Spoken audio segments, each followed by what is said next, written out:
La sessione di questo convegno cagliaritano.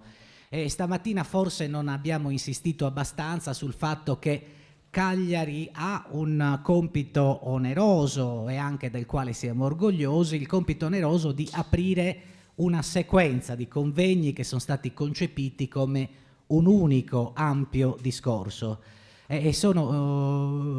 Quello di Cagliari durerà ancora 2 giorni, sino al 22 di ottobre, ma poi a novembre avremo una puntata di altrettanti giorni all'Università di Sassari e per chiudere queste nostre celebrazioni dei 150 anni della grande scrittrice sarda andremo tutti insieme dal 9 all'11 a Nuoro per una serie di incontri davvero importanti. A Nuoro sarà l'occasione bella di celebrare, come abbiamo detto nei comunicati stampa, grazie a Deledda, ricostruendo il mondo sardo che ella abitò e ricostruendo il mondo romano che lei abitò. Ma c'è una parte sulla quale vorrei insistere, perché questi 2 segmenti della ricostruzione della biografia di Deledda sono più canonici. C'è una parte sulla quale vorrei insistere che davvero per noi ha un grande peso quantitativo e qualitativo. A Nuoro noi in controtendenza rispetto a un ideologema che vede in Nuoro il luogo della celebrazione antropologica dei sardi e di Grazia Deledda, a Nuoro noi abbiamo pensato di fare una grande, importante seduta sulla ricezione all'estero di Grazia Deledda.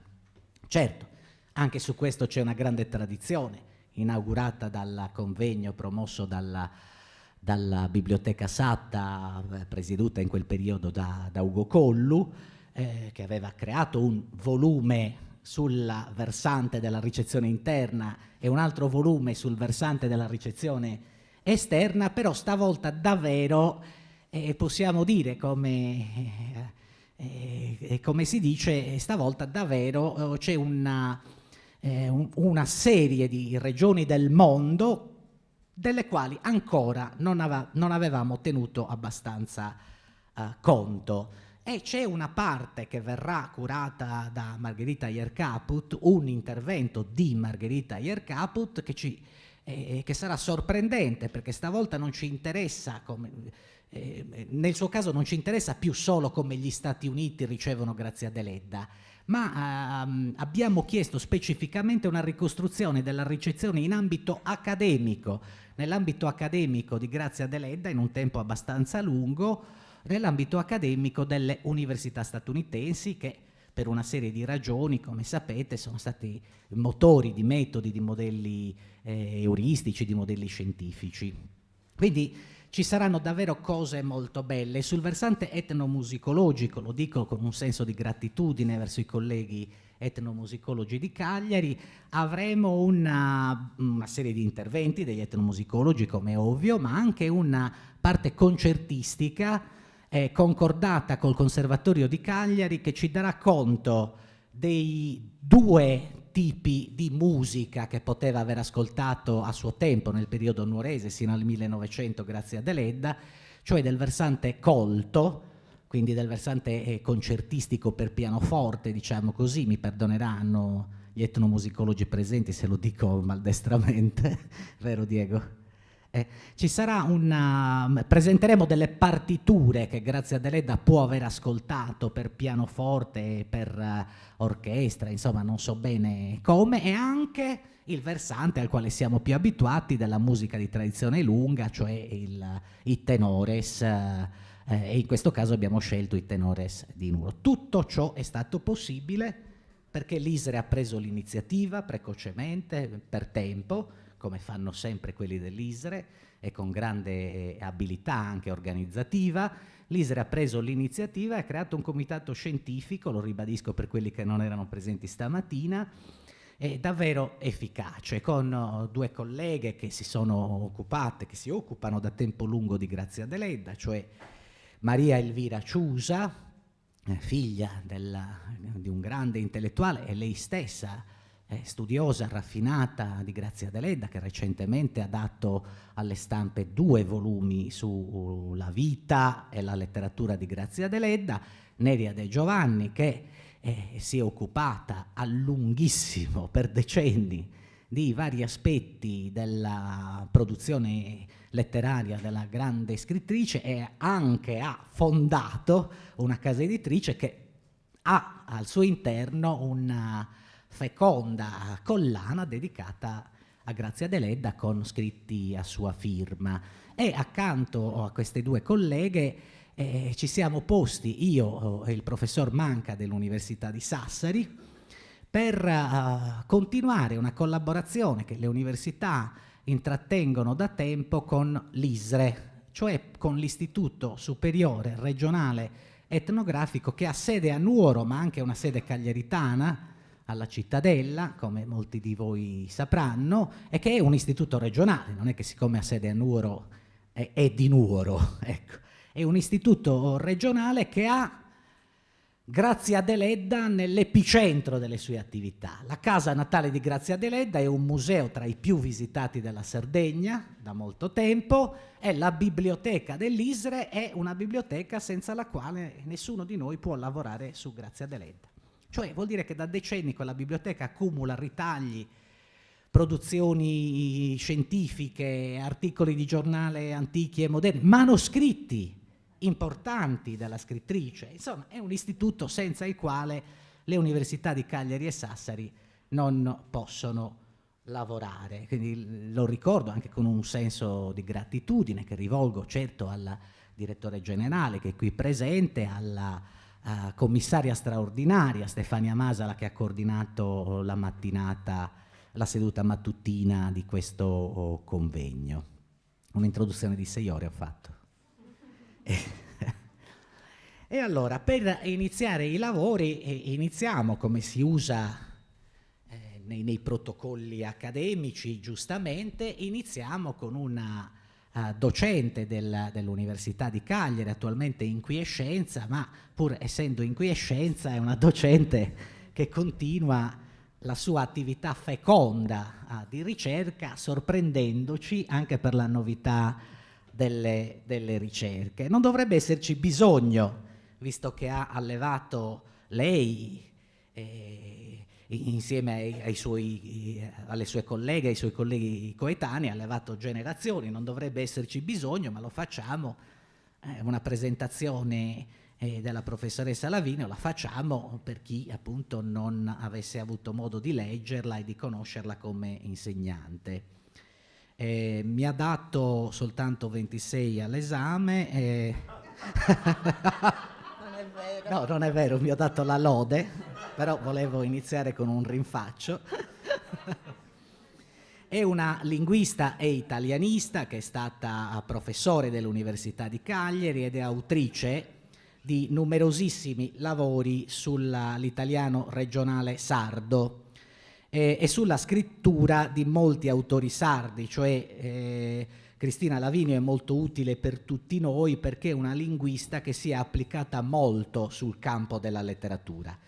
I linguisti che si occupano di linguistica italiana normalmente hanno testi letterari come oggetto per una serie di ragioni che non vale la pena di specificare in questa sede, non dovrebbe esserci bisogno, ma Cristina in particolare ci ha dato saggi molto importanti sugli autori contemporanei, saggi che noi ancora utilizziamo nei corsi e nelle nostre attività di ricerca. Su Grazia Deledda ha pubblicato il volume che resta ancora molto importante, Narrare un'isola, nel 1991, e ha curato un bestiario deleddiano nel 1994, un bestiario novellistico tra Martore e Cornacchie nel 2010, quando abbiamo fatto un'altra celebrazione deleddiana tra Cagliari, Sassari e Nuoro. Quello è il precedente vero di questo 2021, collaborazione tra Università di Sassari, Università di Cagliari e Istituto Superiore Regionale Etnografico. Ha pubblicato numerosissimi altri saggi e recentemente è tornata su Grazia Deledda con grande autorevolezza proprio in un convegno di Nuoro in cui ha trattato la questione delle lettere di Grazia Deledda, dandoci suggerimenti preziosissimi. Ti sono piaciuto? Grazie. Sono stato abbastanza abbastanza all'equivoco. Ti do la parola, Cristina. Non so se sia acceso quest'altro. No, È acceso? Sì. Non ho detto, Cristina, che ci attendiamo da te un intervento intitolato I confini labili dei mondi deleddiani, che evidentemente anche fa riferimento all'articolazione che noi abbiamo dato all'intero convegno, il mondo sardo, il mondo romano, eccetera, quindi evidentemente c'è anche questo tratto di discussione con l'impianto del convegno, come sempre. Grazie. Grazie per questa presentazione. Devo dire che tu hai fatto una sintesi di due convegni diversi, perché le lettere di Grazia Deledda, io delle lettere di Grazia Deledda sono andata a parlare dove? A Bergen, da Marco Gargiulo. E poi invece a Nuoro ho organizzato il convegno un po' strano su Grazia Deledda e Dario Fo. Per iniziare, io ho organizzato quello con Pamuk, che era anche appunto, tu, quello con Pamuk che ha organizzato lui, forse apparentemente all'esterno poteva sembrare ancora più strano. Dunque, sto guardando l'orologio e guardalo anche tu, perché incomincio con il farvi vedere due citazioni, una presa da una lettera de Gubernatis 8 aprile 1894 e l'altra ricavata dal romanzo, che in molte parti è quasi epistolare, Il tesoro. Come vedete ho cercato di mettere in rilievo soprattutto un passo. Ogni volta che passo mi volgo sorridendo. Lo senti tu il mio sorriso?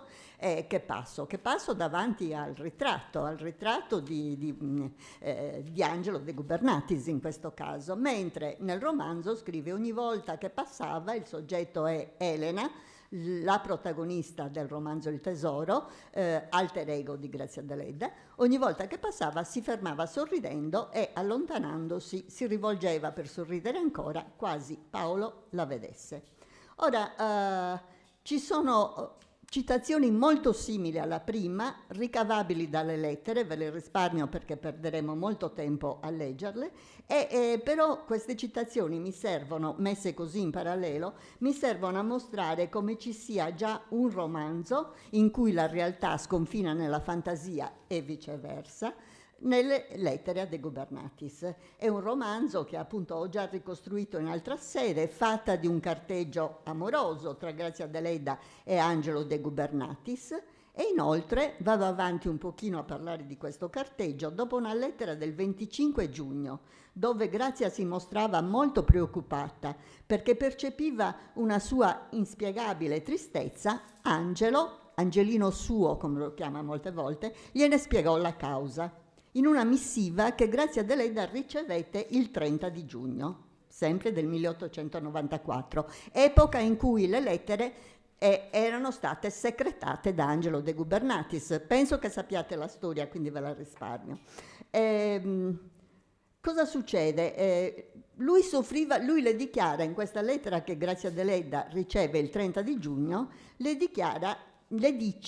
confida di soffrire per l'abbandono di Lesbia, che era lo pseudonimo di una sua amante vera, romana.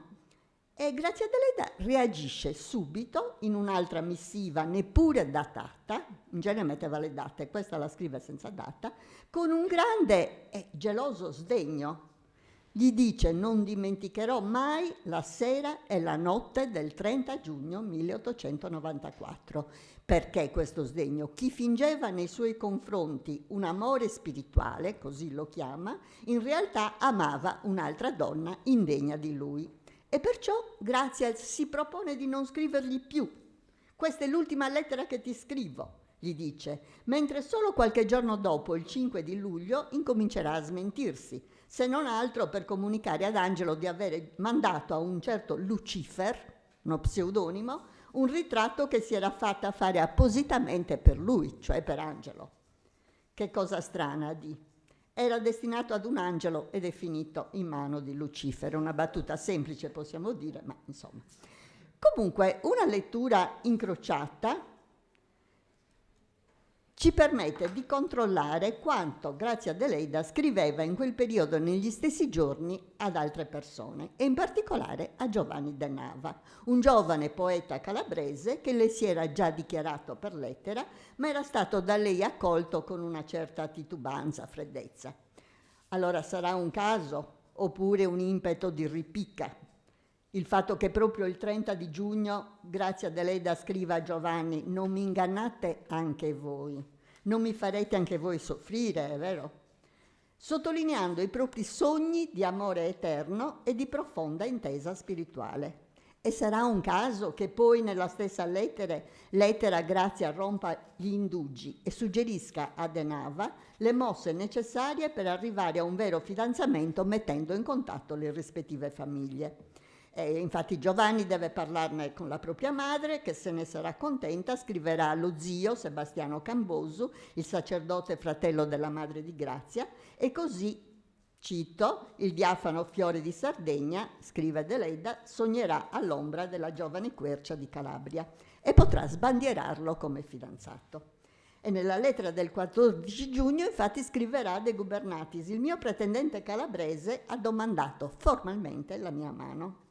Ora, queste coincidenze sono sfuggite e sfuggono a chi ha pure ricostruito la vicenda della relazione amorosa tra Grazia Deledda e De Gubernatis, ma mostrano invece che se si mettessero in ordine cronologico le lettere indirizzate a destinatari diversi, si potrebbero cogliere e capire molto meglio molte cose della nostra scrittrice. Infatti esistono molti suoi carteggi, lo sappiamo, in genere monchi delle risposte dei destinatari, data l'abitudine di Grazia Deledda di fare periodicamente dei veri e propri falò delle lettere che riceveva, e quelle sue rimaste ci sono rimaste perché mai restituitele, benché più volte le avesse chieste indietro in varie occasioni. È il caso delle lettere a Stanis Manca oppure di quelle a Giovanni De Nava. Queste lettere sono edite nelle sedi più varie e più disparate, sono spesso di difficile accessibilità. Sarebbe invece molto semplice riversarle almeno su un supporto informatico, tale da poter organizzare anche in ordine cronologico queste lettere, leggerle tutte di seguito a prescindere dai destinatari, oltre che su un supporto informatico prevedere di poter accogliere quelle che ogni tanto inedite vengono fuori, perché ne scopriamo di continuo.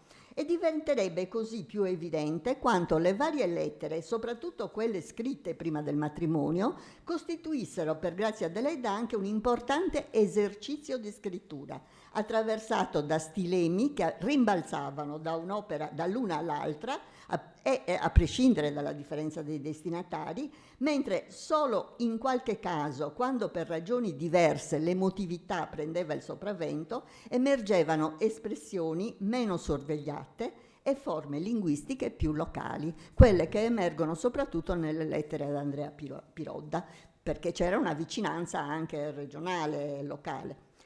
L'amore a distanza di Grazia per Angelo De Gubernatis viene da lei inoltre esplicitamente dichiarato nel Tesoro, il romanzo quasi epistolare, come dicevo, in alcune parti, che andava scrivendo nello stesso periodo. E solo allora, scusate, sono andata indietro anziché andare avanti, adesso non riesco più ad andare avanti. Vabbè.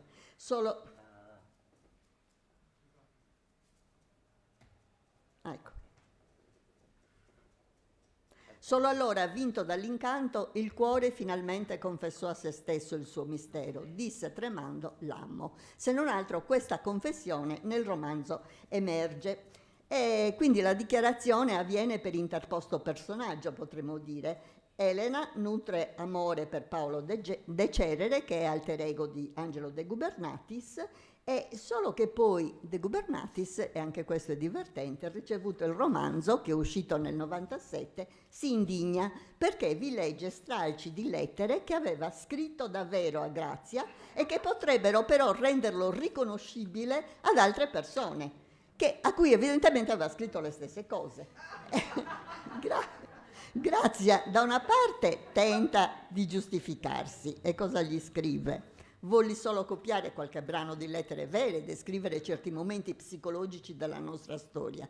E poi continua, magari in un'altra lettera, subito dopo, magari fai sparire quel disgraziato volume che vorrei non avere scritto perché all'unica persona che desideravo piacesse e invece è spiaciuto.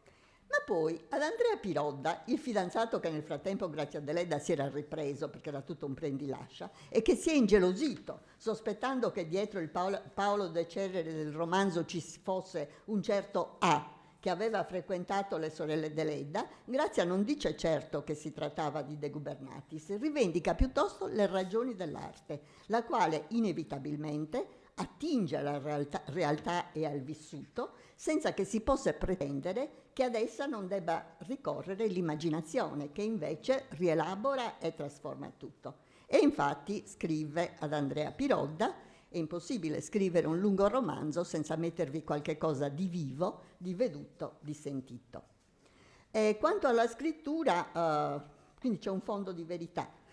Quanto alla scrittura, gli esempi da cui sono partita sono solo una piccola spia del travaso dalla scrittura epistolare a quella narrativa, con espressioni, ripeto, molto simili, in forme di scrittura che si alimentano a vicenda e che poi sono fatte di stilemi mutuati a loro volta da testi letterari. Uno di questi sono le vigliaccherie femminili di Cesari. Si tratta dunque di una scrittura in cui, oltre al confondersi di realtà e finzione, si rivela l'abilità dei confini anche tra generi diversi, in questo caso tra genere epistolare e generi narrativi.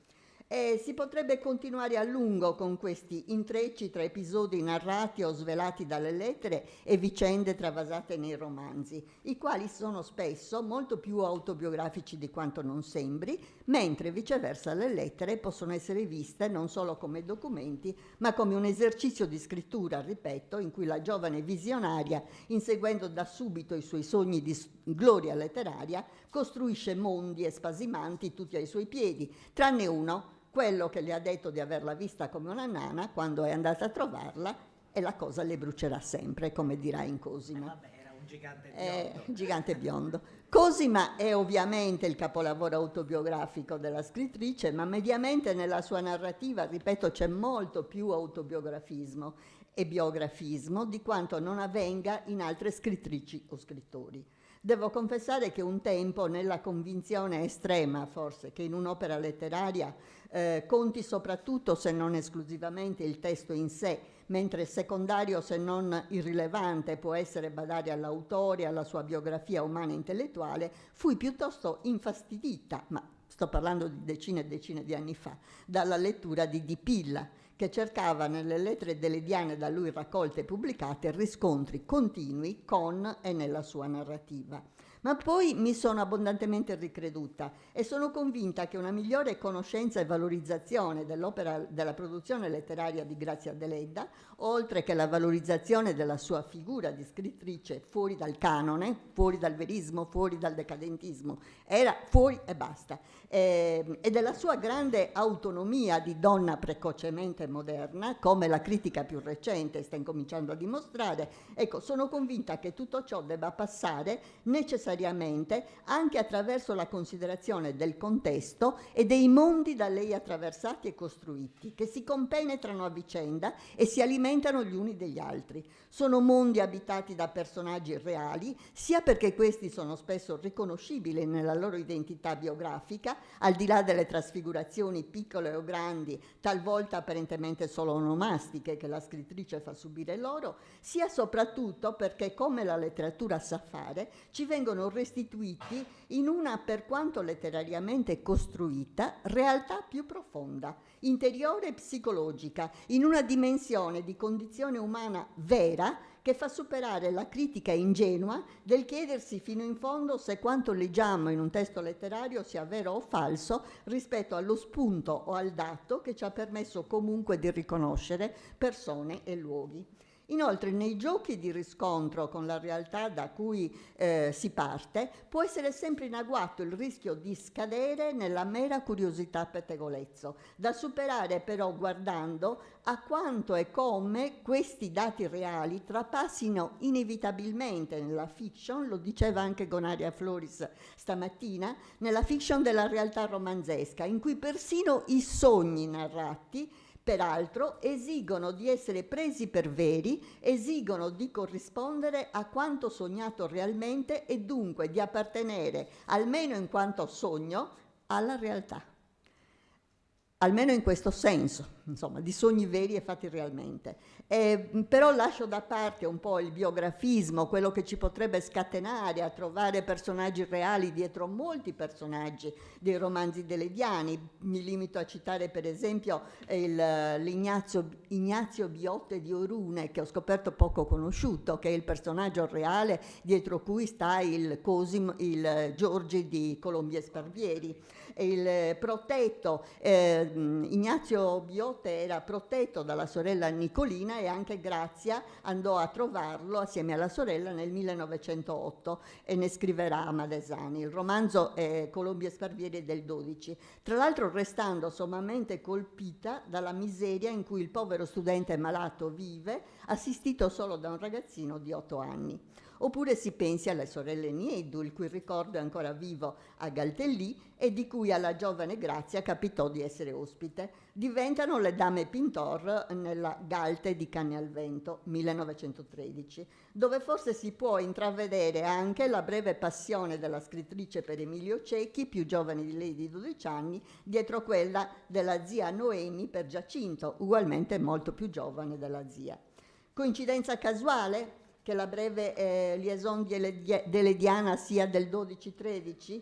Anche Rossana De Dola sembra suggerire la cosa, ma si potrebbe anche dire che nel gioco di rifrazioni che sto cercando di descrivere, la fantasia può avere anche precorso e o creato la realtà. Però vorrei restare solo sull'autobiografismo più smaccato, se non altro per ricordare quanto autobiografici siano anche romanzi un po' trascurati dalla critica, come Sino al confine, Nostalgie e Nel deserto, analoghi per la presenza in un unico romanzo di mondo d'origine della protagonista e mondo romano. Il titolo Sino al confine del resto mi ha ispirato nella scelta del titolo di questo intervento, dove anche a prescindere da questo romanzo specifico intendo evocare una serie di confini che nel complesso della produzione dell'Ediana si rivelano in tutta la loro labilità. Del confine tra realtà personale o meno e finzione, di quello tra i diversi generi della scrittura, in fondo ho già detto. Potrei aggiungere anche la labilità dei confini tra novelle e romanzi, li abbiamo già visti.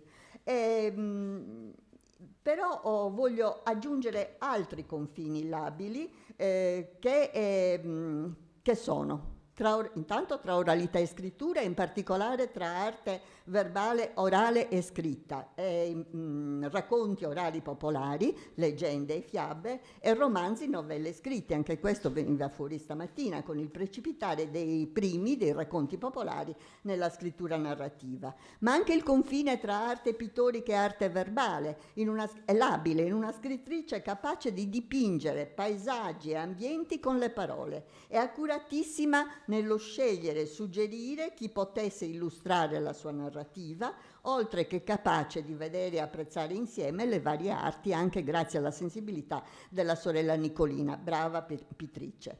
Poi confine tra Sardegna e il resto del mondo. Il confine è labile se, soprattutto una volta passato quel limite apparentemente invalicabile, costituito dal mare per arrivare a Roma, una volta lì, Grazia si rende conto di essersi portata dietro e dentro quella stessa isola in cui torna spesso, almeno con la mente, quando non può tornarci fisicamente, dopo che è stata venduta la sua casa natale non c'è più tornata, e però la Sardegna ce l'ha dentro sino alla fine, come vediamo in Cosima. L'abilità del confine tra classi sociali a marcare la differenza tra padroni e servi, tra ricchi e poveri, mentre il sentimento e la passione possono non curarsi di questo confine e quindi spingere a superare i confini. L'abilità del confine tra esseri umani ed animali, se spesso questi ultimi, gli animali, sembrano capire le cose più e meglio di certi umani. Ma pensando a come alcuni di questi confini si articolano entro varie opere, si possono aggiungere ancora altri confini ricordando peraltro con la semiotica letteraria di Lottman, uno studioso che mi sembra sia stato troppo presto dimenticato, l'importanza del confine, anche metaforico e semantico, nella e per la narrativa tutta. Un confine che sollecita dinamicamente i personaggi ad attraversarlo per restare oltre, oppure per decidere di tornare nel campo di partenza, magari dopo aver spostato, modificato in qualche modo il limite che separava i due campi. L'avvenimento che è centrale nei testi narrativi è appunto un superamento comunque dei due spazi che sono individuabili in ogni testo. E l'elenco di questi mondi o campi semantici che in Deleda si compenetrano a vicenda non è finito, se si può aggiungere anche quel confine morale e culturale tra ciò che è lecito e ciò che non lo è. Un confine che, come Deleda sa, è in fondo mobile, si sposta continuamente con il contesto storico e nel cambiare degli ambienti, anche solo paesani e cittadini. C'è già una bella differenza tra Nuoro e Cagliari, figuriamoci con Roma. E quindi confini anche subregionali, regionali e poi nazionali. Ed è un confine che l'impegno anche individuale di ciascuno può contribuire a cambiare, come fa lei scrivendo Dopo il divorzio, romanzo pubblicato nel 1902 a sostegno di una proposta di legge che era dello stesso 1902 per il divorzio, in un romanzo che è ambientato nel 1904 dà tale legge già per approvata. Naturalmente la cosa non avverrà. Oppure un confine che supera accettando di essere candidata nel 1909, quando le donne neppure votavano, alle elezioni nazionali nella lista dei radicali. Lei che partecipò anche al primo convegno delle femministe pur dichiarandosi non femminista, forse mi viene da pensare perché era già oltre e non ne sentiva il bisogno. Lei che era però attenta alla condizione della donna, e ci sono alcuni passi espliciti già in Nostalgie, che è un romanzo del 1905, quindi non doveva aspettare il congresso successivo delle femministe. E dunque aggiungerei all'elenco dei confini labili in Grazia Deledda anche il confine tra generi. Scusate, ma nella foga io mi sono dimenticata di mettervi in evidenza tutti questi confini di cui ho parlato.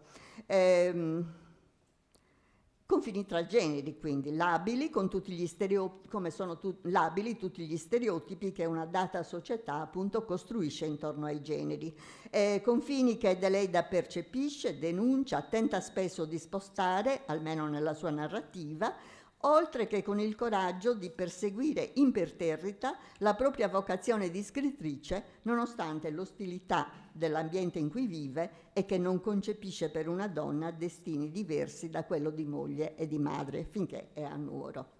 Di alcuni di questi confini hanno parlato talvolta altri, per esempio Paola Pitalis ha parlato di quello tra la cultura barbaricina che si esprime in sardo nelle forme dell'oralità e la nuova cultura borghese dello Stato nazionale che si esprime in italiano nelle forme della scrittura, fine della citazione. Luciana Floris ha parlato del confine geografico, sociale e morale nella sua prefazione a Sino al confine. Margherita Ayer Caput dice poi, sempre a proposito di questo romanzo poco noto e trascurato dalla critica, trascurato ingiustamente, dice Margherita, che quello della Deleda è un pensare al confine e lei perciò sconfina trasgressivamente, sconfina il limite imposto al soggetto femminile, per giunta radicato in una realtà culturale storicamente subalterna, destabilizzando così i paradigmi di cultura e di genere e tessendo quel filo di grazia che poi percorrerà tanta narrativa sarda, moderna e contemporanea. Il romanzo Sino al confine è sfuggito a tanti, nonostante, aggiungo, la sua maggiore completezza autobiografica, almeno nel senso che questo romanzo continua con un periodo romano, a differenza di Cosima, che invece finisce con l'arrivo a Cagliari di Grazia. E Roma non c'è in Cosima se non come meta agognata. Sino al confine, invece, oltre a narrare la sua fanciullezza e giovinezza nuorese, prosegue rappresentando il profondo disagio della protagonista, Gavina Sulis, altro alter ego della scrittrice, una volta arrivata a vivere a Roma.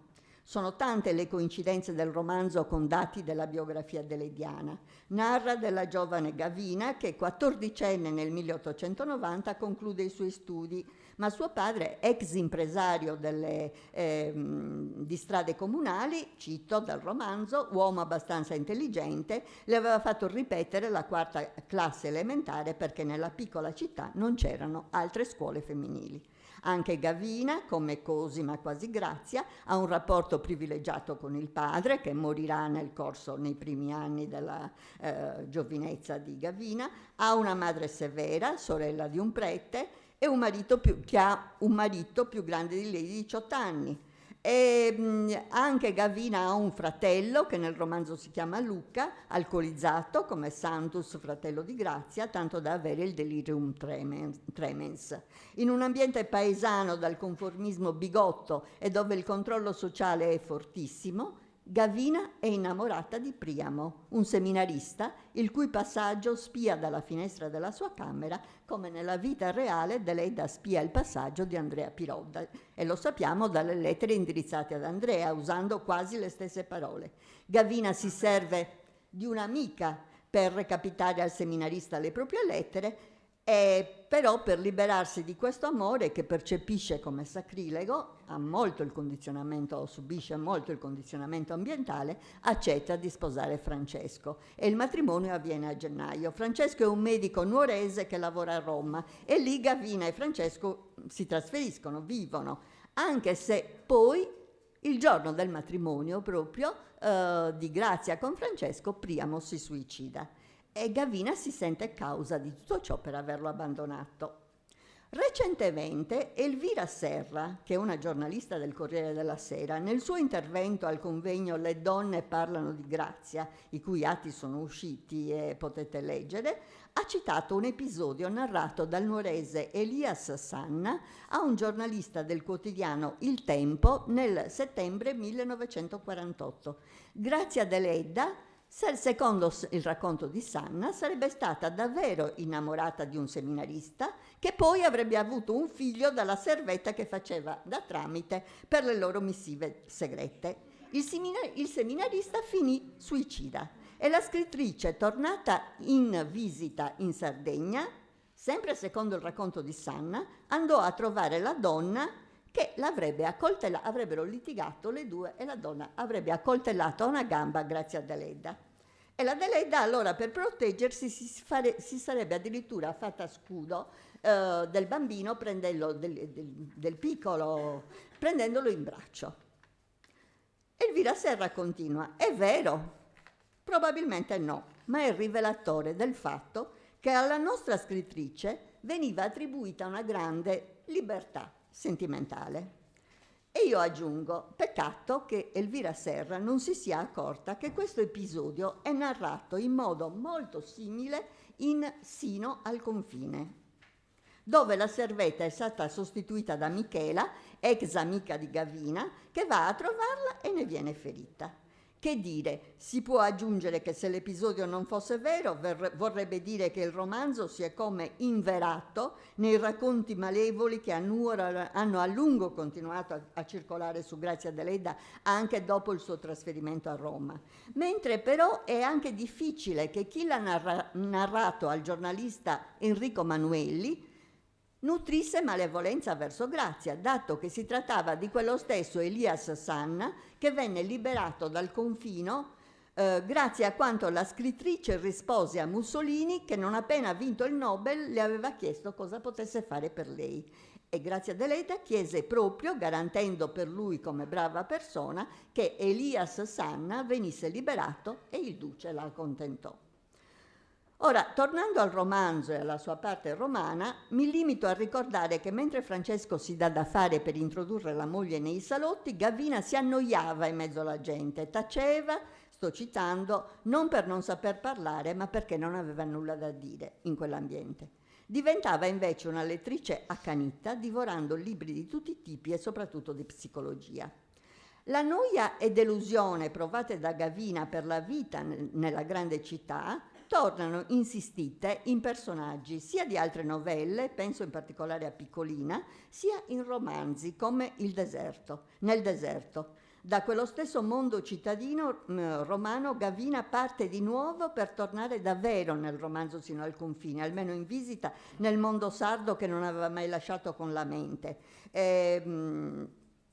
E comunque a questo mondo sardo la scrittrice guarderà sempre con nostalgia e rimpianto, come del resto in modo ben più forte guardava al suo paese, spostato però nel nord Italia, la protagonista di nome Regina del romanzo Nostalgie del 1905, dove c'è una Sardegna travestita o trasposta in Padania.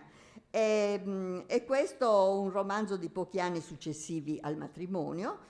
Vi sono narrati anche i primi disagi e disgusti della sposina per la vita matrimoniale e per quella società piccolo e alto borghese romana, i cui salotti nobili e intellettuali Regina prende a frequentare con sempre maggiore noia, e appunto disgusto per i pettegolezzi e la meschinità che vi intravede. Ed è inutile qui ricordare la storia di quel matrimonio improvviso con cui Grazia Deledda ha colto al volo la possibilità di varcare finalmente il mare con un marito che potrà ottenere facilmente il trasferimento nella capitale, ha un buon lavoro, un buon stipendio, eccetera, che la porterà nella Roma sognata. A Roma. Non è solo la didascalia che per esempio condensa questo sogno e che leggiamo anche a proposito di Anania nel film Cenere, ma è l'aspirazione che anche in Cosima Deledda racconta insistentemente di avere avuto e con cui giustifica in Nostalgie l'affrettato innamoramento di Regina, la protagonista, per Antonio, conosciuto, come è successo per Palmiro Madesani, appena solo 3 mesi prima delle nozze. E Regina scrive al marito in una lettera che nel romanzo viene datata, vedi caso, agosto 1900, e gli scrive, ve la faccio breve, ecco, vidi in te appunto la personificazione dei miei sogni più belli. Tu venivi da Roma e questo bastava. Né tu né alcuno di coloro che non sono nati e vissuti per lunghi anni in fondo a una provincia potrete mai immaginare ciò che l'ultimo degli impiegati della capitale, piovuto per caso in fondo a questa provincia, rappresenta per una fanciulla che sogna il mondo senza averlo mai visto da vicino.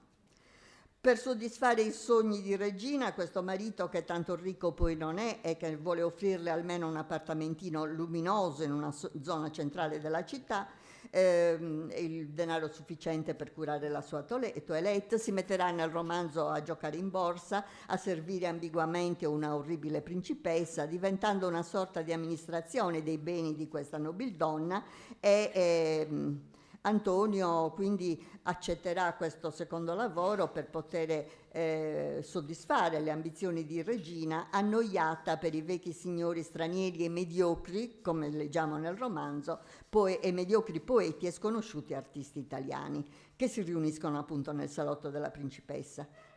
Sì, quasi finito. Comunque, al di là della piccola trasposizione nel nord Italia, in una zona vicina a Cicognara, il paese del marito, della origine della protagonista del romanzo Nostalgie, Regina ancora una volta è una totale alter ego di Grazia. Giorgio Todde nella sua prefazione all'edizione Ilisso del volume annota: la penna della Deledda esce per la prima volta fuori dall'isola con Nostalgie. Resta da vedere se insieme alla penna esce dall'isola anche la sua testa e la sua vena creatrice, ovvero se con Nostalgie il talento e la forza delediani si trasferiscono nei luoghi dove le trasporta la sua narrazione.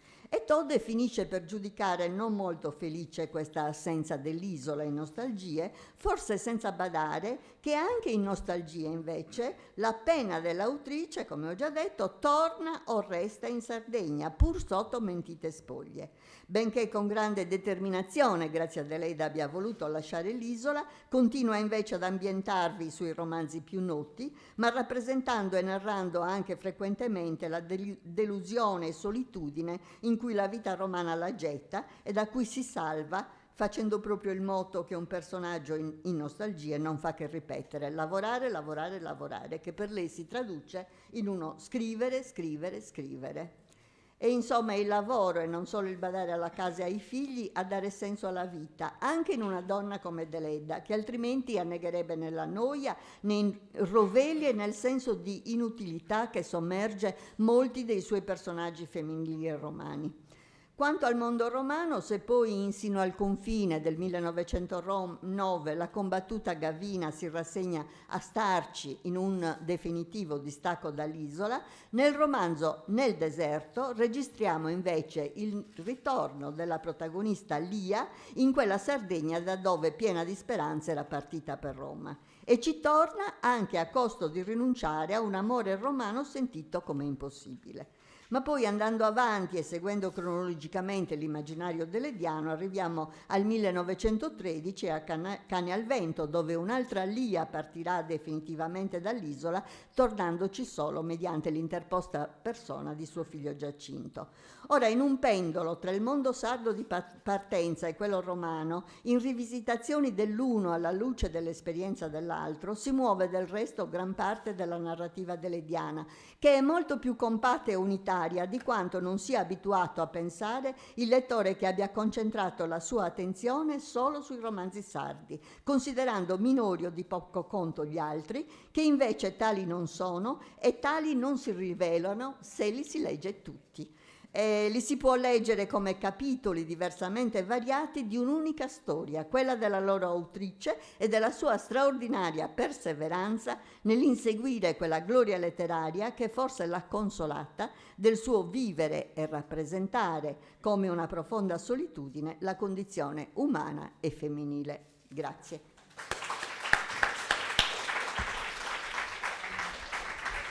Davvero grazie a Cristina Lavinio che ci ha dato un intervento certamente eruditissimo, appunto, che controlla una quantità importante di dati delediani, ma ci ha dato anche una lezione in senso accademico. Ora, per chi come me viene da una linea di studi durante i quali e proprio per la vocazione testualista che avevano i nostri maestri era vietato parlare della vita per introdurre un qualunque autore, e Cristina è stata, insieme alle sue colleghe e ai suoi colleghi, nella stagione dei suoi studi, una delle animatrici a Cagliari degli studi testualisti e strutturalisti.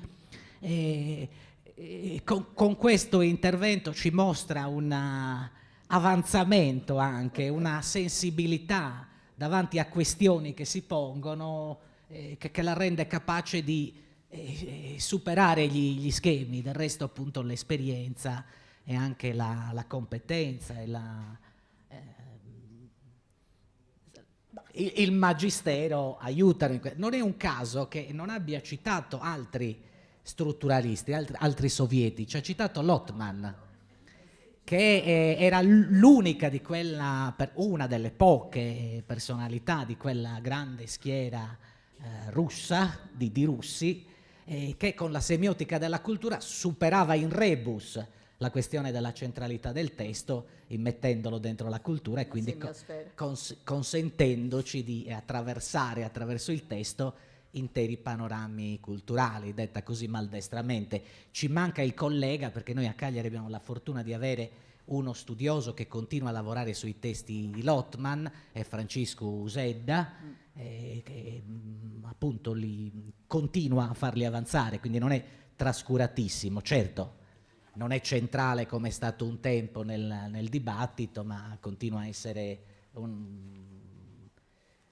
autore che ci interessa, insomma, per una serie di ragioni. Grazie davvero, Cristina, per questa ulteriore tua lezione. E adesso passiamo con molto piacere a una nostra graditissima ospite, Silvia Ross, italianista dell'Università di Cork, che ha un curriculum davvero importante e significativo. Lavora nel Dipartimento di Italianistica dell'University College Cork in Irlanda e si specializza nella rappresentazione dell'Italia centrale nella letteratura. Dall'accento ho pensato che tu fossi toscana. Toscana di dove, Silvia? Fiorenza, ecco, bene, e quindi si specializza nella rappresentazione dell'Italia centrale nella letteratura moderna e contemporanea, su cui ha pubblicato vari articoli e una monografia, Tuscan Spaces, Literary Constructions of Place, University of Toronto Press, 2010. La sua ricerca riguarda questioni di identità, alterità e conflitto. Scrittrici italiane moderne e contemporanee, letteratura di viaggio e l'ecocritica, che è il tema, se non ho capito male dal titolo, che è abbastanza esplicito, è il tema di questo intervento dell'Ediano. È la rappresentazione dello spazio in letteratura. Ha curato molti volumi e in particolare il numero speciale della rivista Annali di Italianistica intitolato al rapporto tra spazi urbani e il corpo nel 2019 con Giovannoni. Rappresentare la violenza di genere, sguardi femminili tra critica, attivismo e scrittura, e insomma ha una produzione scientifica davvero significativa. È qui con noi appunto per intervenire in tema di ecocritica su Terra e Mare nella Bambina rubata, e ci farà appunto un'analisi ecocritica. Grazie mille della presentazione e volevo ringraziare innanzitutto Giulio Caocci, Stefania Lucamante, il comitato scientifico del convegno e naturalmente l'ISRE per la splendida organizzazione e sono veramente molto onorata di essere stata coinvolta in questo bellissimo programma. Io che non provengo, ma insegno in università in un'altra isola, come diceva Duinio, molto lontana, ma l'Irlanda. Quindi, allora, io penso di parlare più o meno 25 minuti, comunque fermatemi se mi faccio prendere dalla foga. Vieni serenamente, okay. Abbiamo abbastanza spazio, abbiamo organizzato le sedute in modo, come si è visto stamattina, abbastanza largo per questo, per ascoltarvi. Allora, La Bambina rubata, uscito insieme al racconto Il ritorno del figlio nel 1919, è una novella di una 60 di pagine, lunga a tal punto da poterla definire quasi un romanzo breve, però abbiamo già visto che i confini sono labili tra i generi. Comunque è una novella abbastanza lunga. Il racconto rispecchia numerose tematiche dell'Ediane, come ad esempio la trasgressione, il conseguente senso di rimorso, la presenza di un segreto, elementi di drammaticità che si sviluppano in ambiente naturale, il conflitto tra individuo e società e dinamiche familiari complesse e controverse. Mentre il primo racconto del dittico accenna al contesto storico, perché il figlio scomparso è un caduto della Prima Guerra Mondiale, il secondo si svolge in un ambiente paesano-rurale non specificato e non fa riferimento esplicito al recente conflitto. Detto ciò, fornisce un quadro particolarmente provocatorio sulle condizioni della donna e dei disabili in un contesto rurale dello stesso periodo. In questo intervento esamino le dinamiche tra personaggi e ambientazione, soprattutto quella rurale paesana, per mostrare come il protagonista sordomuto incarna da un lato atteggiamenti tipici della società patriarcale italiana dell'epoca e dall'altro assomiglia alla figura dell'inetto tipico del modernismo. Il punto di vista privilegiato del ragazzo narratore dimostra il suo desiderio di possedere e opprimere sia il mondo circostante sia le donne, con esiti devastanti. Detto ciò, al contempo, Grazia Deledda costruisce un personaggio maschile oppresso anch'egli dalla società che lo circonda. La capacità dell'Ediana di porre quindi lettori e lettrici in una posizione sia di empatia che di disagio nei confronti di questo giovane dà vita a un racconto intimo e drammatico che mette in luce problematiche tuttora pertinenti, come la violenza di genere, la mascolinità tossica, la disabilità e l'esclusione sociale. Sostengo quindi che le descrizioni paesaggistiche nella novella La Bambina rubata non solo rispecchiano le emozioni dei personaggi, ma interagiscono con essi in modo da narrare gli eventi e le tematiche principali. Il paesaggio dunque non funge da mero supporto, ma si fa elemento integrante del tessuto narrativo. Nella mia analisi mi avvalgo di alcune teorie ecocritiche e soprattutto ecofemministe per indagare sulla rappresentazione del paesaggio e sul rapporto fra Umwelt, oppure ambiente, e personaggi sia maschili che femminili, e per riflettere sulla costruzione della mascolinità e della disabilità. La mia interpretazione del racconto si concentra sulle descrizioni dell'interazione tra mondo esterno e personaggi per mostrare che la scrittrice imbastisce una sottile critica all'oppressione femminile inerente al sistema patriarcale. Sostengo inoltre che al contempo Daleda ci sensibilizza su quali possono essere le esperienze di emarginazione di un soggetto maschile disabile nell'Italia fra le due guerre. Allora, per chiarezza mi soffermerò un attimo sulla trama del racconto, che è abbastanza complessa, ma penso che sia importante almeno fare il quadro della situazione. Allora, un ragazzo orfano, non udente e afasico, esce dall'istituto per sordomuti all'età di 18 anni e, incoraggiato dalla zia che lo mantiene, va a fare un sopralluogo a un terreno che lui ha ricevuto in eredità. Quando visita questa proprietà, che è rimasta incolta per diversi anni, incontra Fiora. Fiora è una ragazza che vive nella casa colonica accanto e lui ne prova un'immediata attrazione a questa ragazza e, abusando dell'atteggiamento amichevole di lei, la stupra.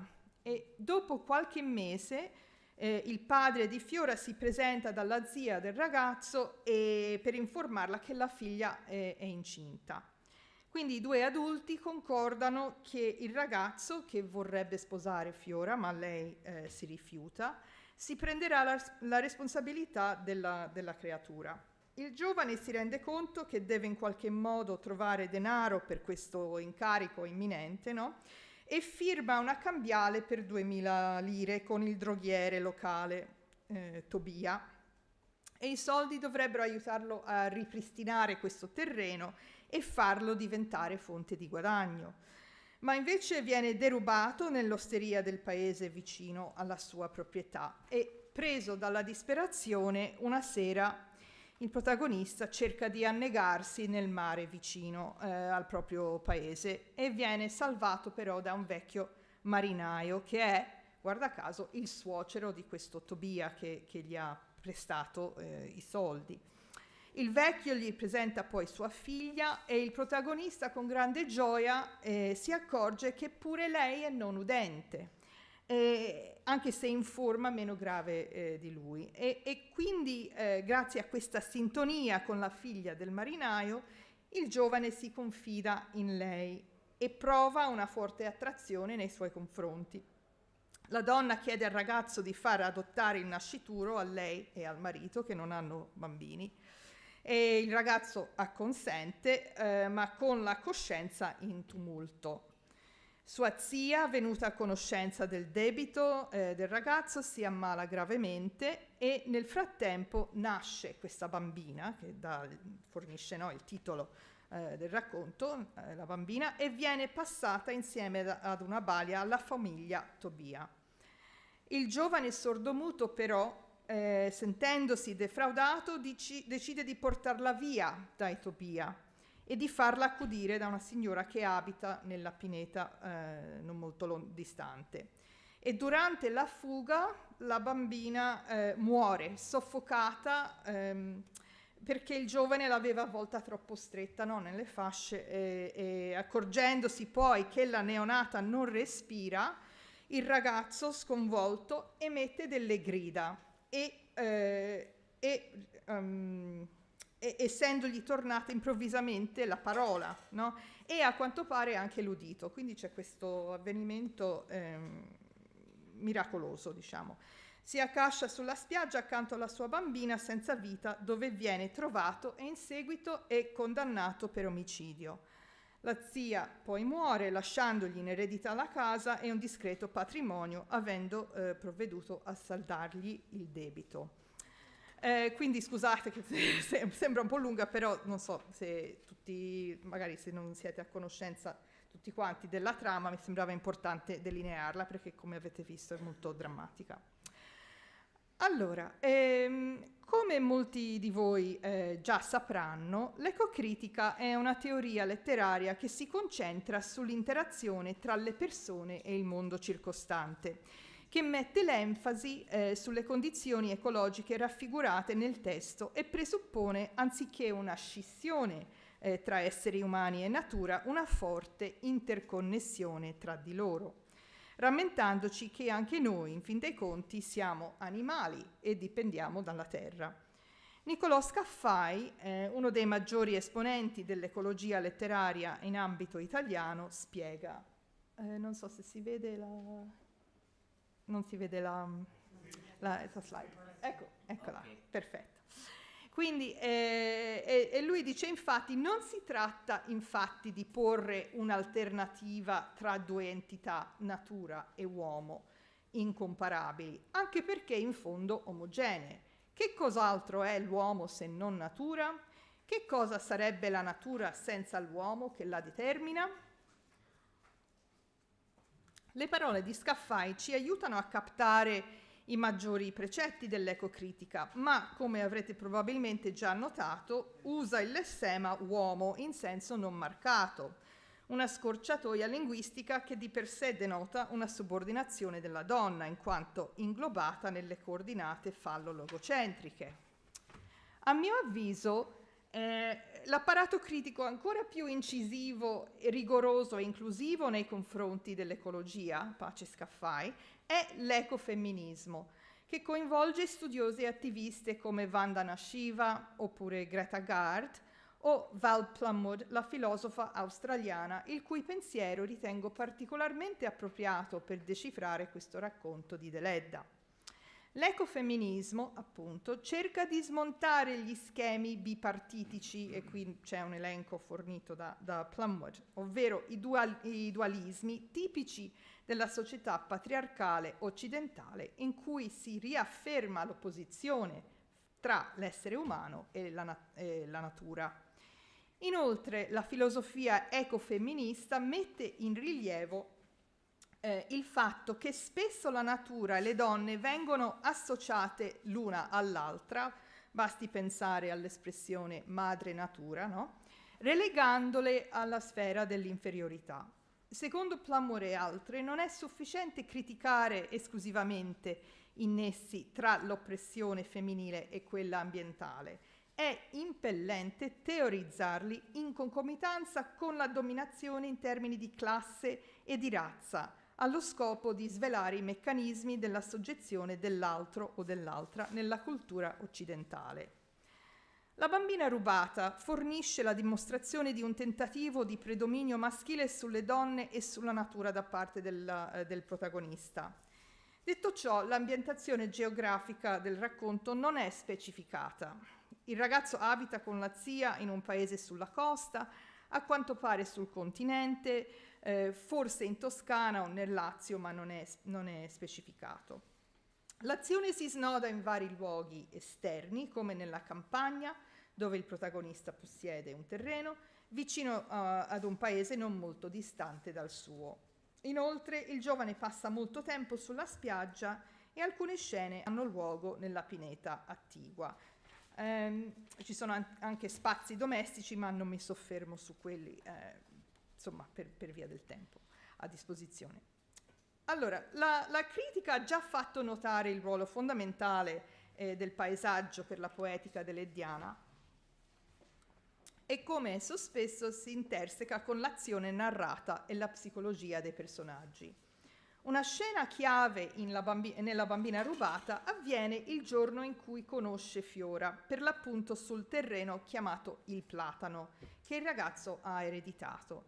La descrizione di Fiora attraverso gli occhi del protagonista dimostra l'adozione di schemi tipici del discorso maschilista nei confronti della donna e della natura, accostandole e relegandole a mero background o sfondo. La ragazza viene raffigurata come un essere attraente ma insieme animalesco.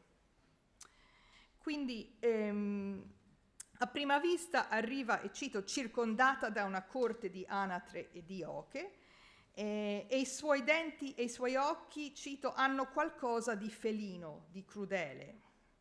Dopo aver pranzato e bevuto una bottiglia di vino, il giovane torna a pensare alla ragazzina e dice: mi accorgevo che desideravo la ragazza dal fazzoletto rosso. La sua testa mi stava davanti agli occhi come quella del serpente tentatore. Quando riappare, lui la paragona ad una serpe sbucata dall'erba, rievocando l'accostamento biblico tra Eva tentatrice e il serpente. Questo ravvicinamento tra la ragazza e la natura viene sottolineato addirittura dal suo nome, Fiora. Quando poi i due ragazzi vanno a vedere il ceppo del vecchio platano abbattuto, il legame tra Fiora e la natura diventa ancora più palese. Ella andava avanti, a volte spariva fra i cespugli, tanto questi erano alti. Poi la sua testa rossa ricompariva tra le fronde come un grande fiore. Quel punto rosso mi affascinava selvaggiamente e la sua vista, il sole, il profumo e la poesia del luogo accendevano il mio sangue.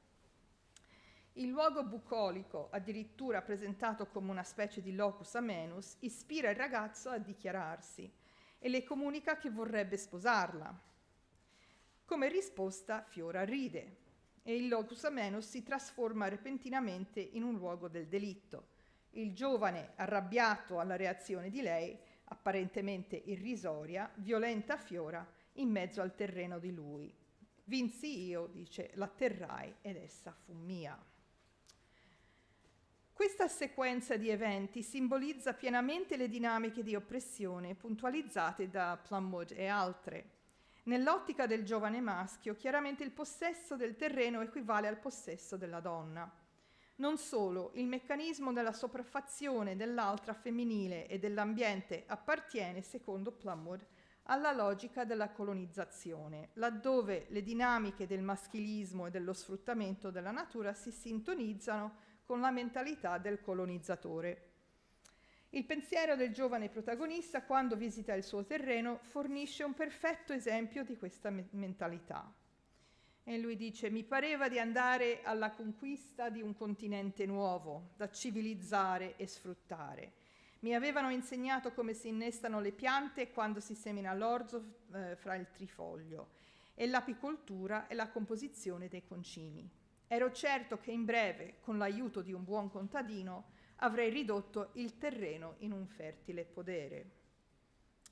Non è casuale quindi che lo stupro di Fiora avvenga in un contesto del genere, dato l'atteggiamento del protagonista che considera la terra qualcosa da domare, ovvero conquistare con l'aiuto del buon contadino, no? Ovvero l'indigeno nel caso del colonizzatore della zona. Del resto, Plumwood non è stata la prima ad aver rimarcato come la colonizzazione del cosiddetto Nuovo Mondo si sovrappone ad una retorica sfruttatrice sia della natura che della donna.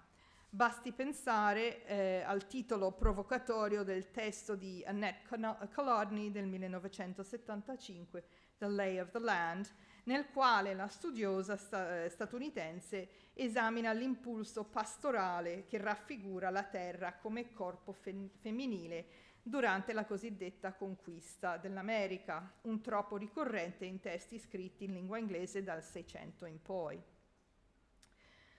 Non dobbiamo in ogni caso sottovalutare cosa significasse possedere un pezzo di terra nell'epoca in cui scriveva Deledda. Come ha notato Stefania Lucamante, e qui sto parafrasando in italiano le sue osservazioni nel Dictionary of Literary Biography, l'importanza della terra come unica forma di possesso è un'ulteriore tematica che lega l'opera deleddiana al verismo.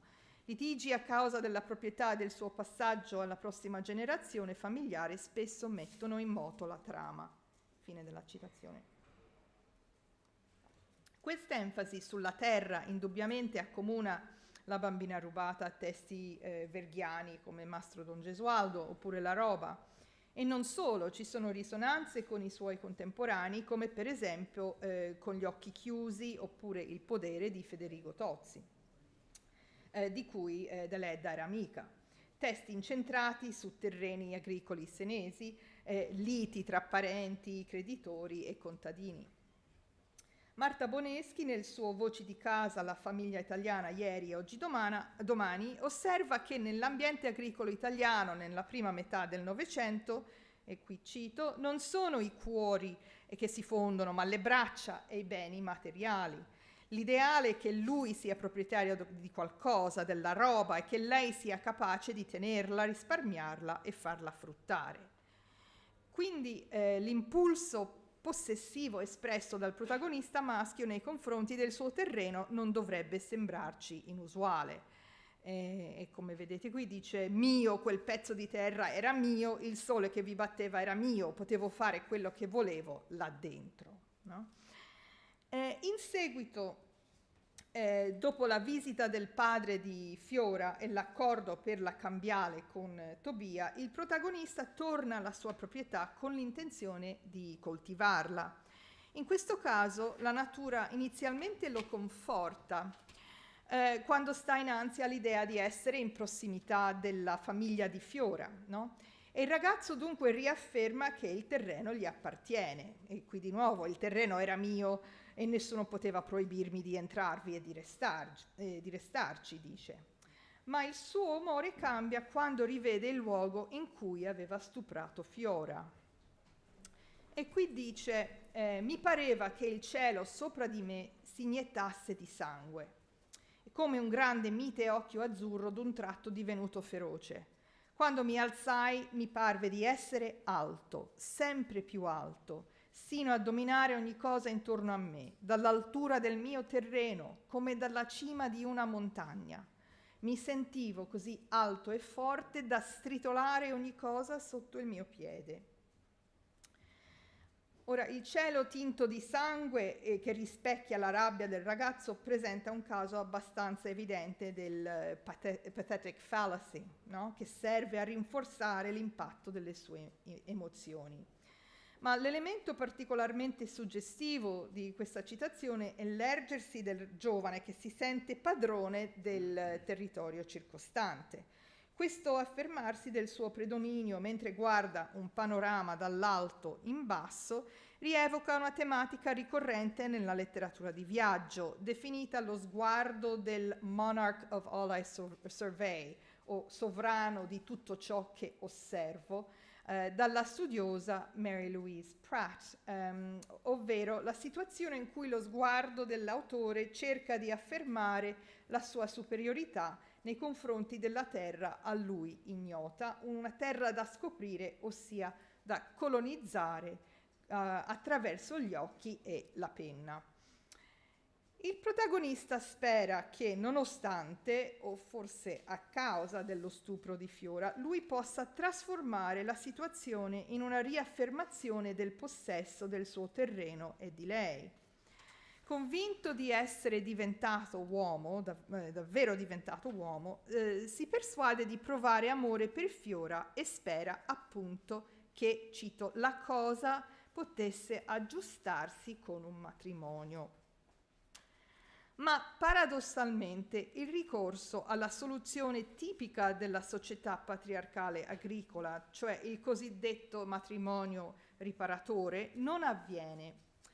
Il padre di Fiora spiega che la ragazza non vuole sposarlo, è rimasta terrorizzata dopo l'aggressione di lui, essendosi poi ammalata per un lungo periodo. Il ragazzo, incapace di possedere Fiora come moglie, si prefigge quindi di prendere l'incarico insieme alla zia della nascitura e, pur avendola ceduta alla famiglia Tobia, non se ne dà pace e decide di riprendersela e tenerla per sé come una possessione anch'essa. A mio avviso è notevole che Deledda abbia raffigurato una situazione in cui la donna vittima rifiuta il matrimonio riparatore, respingendo, no, la soluzione vigente del mondo agricolo patriarcale.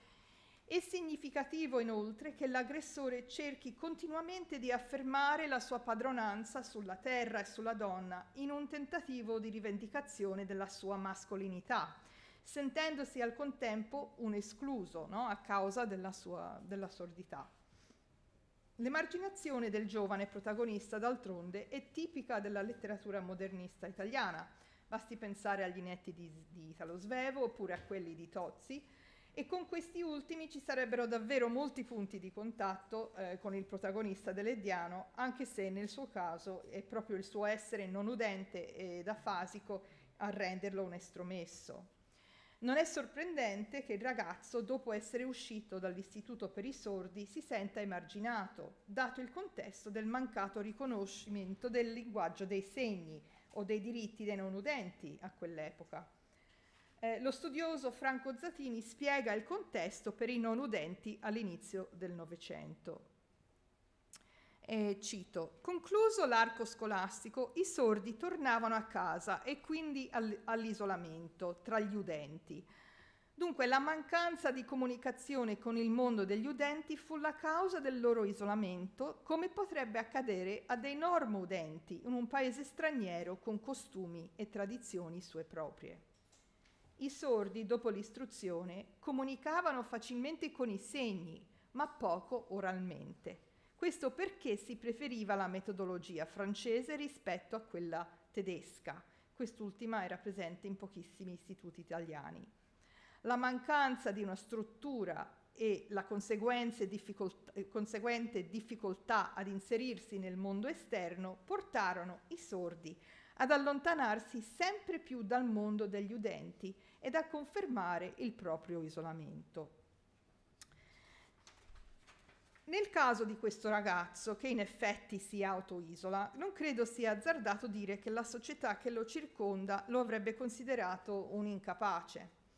Va di seguito che prevale un clima di sospetto nei confronti degli altri da parte del ragazzo, e il giovane si arrabbia ripetutamente quando ha la sensazione che gli altri si beffino di lui. E qui c'è una questione di punto di vista narrativo che è molto interessante, ma non mi dilungo, almeno non per adesso. I tentativi del giovane di riaffermare la propria mascolinità, opprimendo la donna e la natura, fanno parte della sua ricerca di inserirsi nel mondo circostante e per tanti versi di quella che viene chiamata oggigiorno la toxic masculinity, ovvero la mascolinità tossica.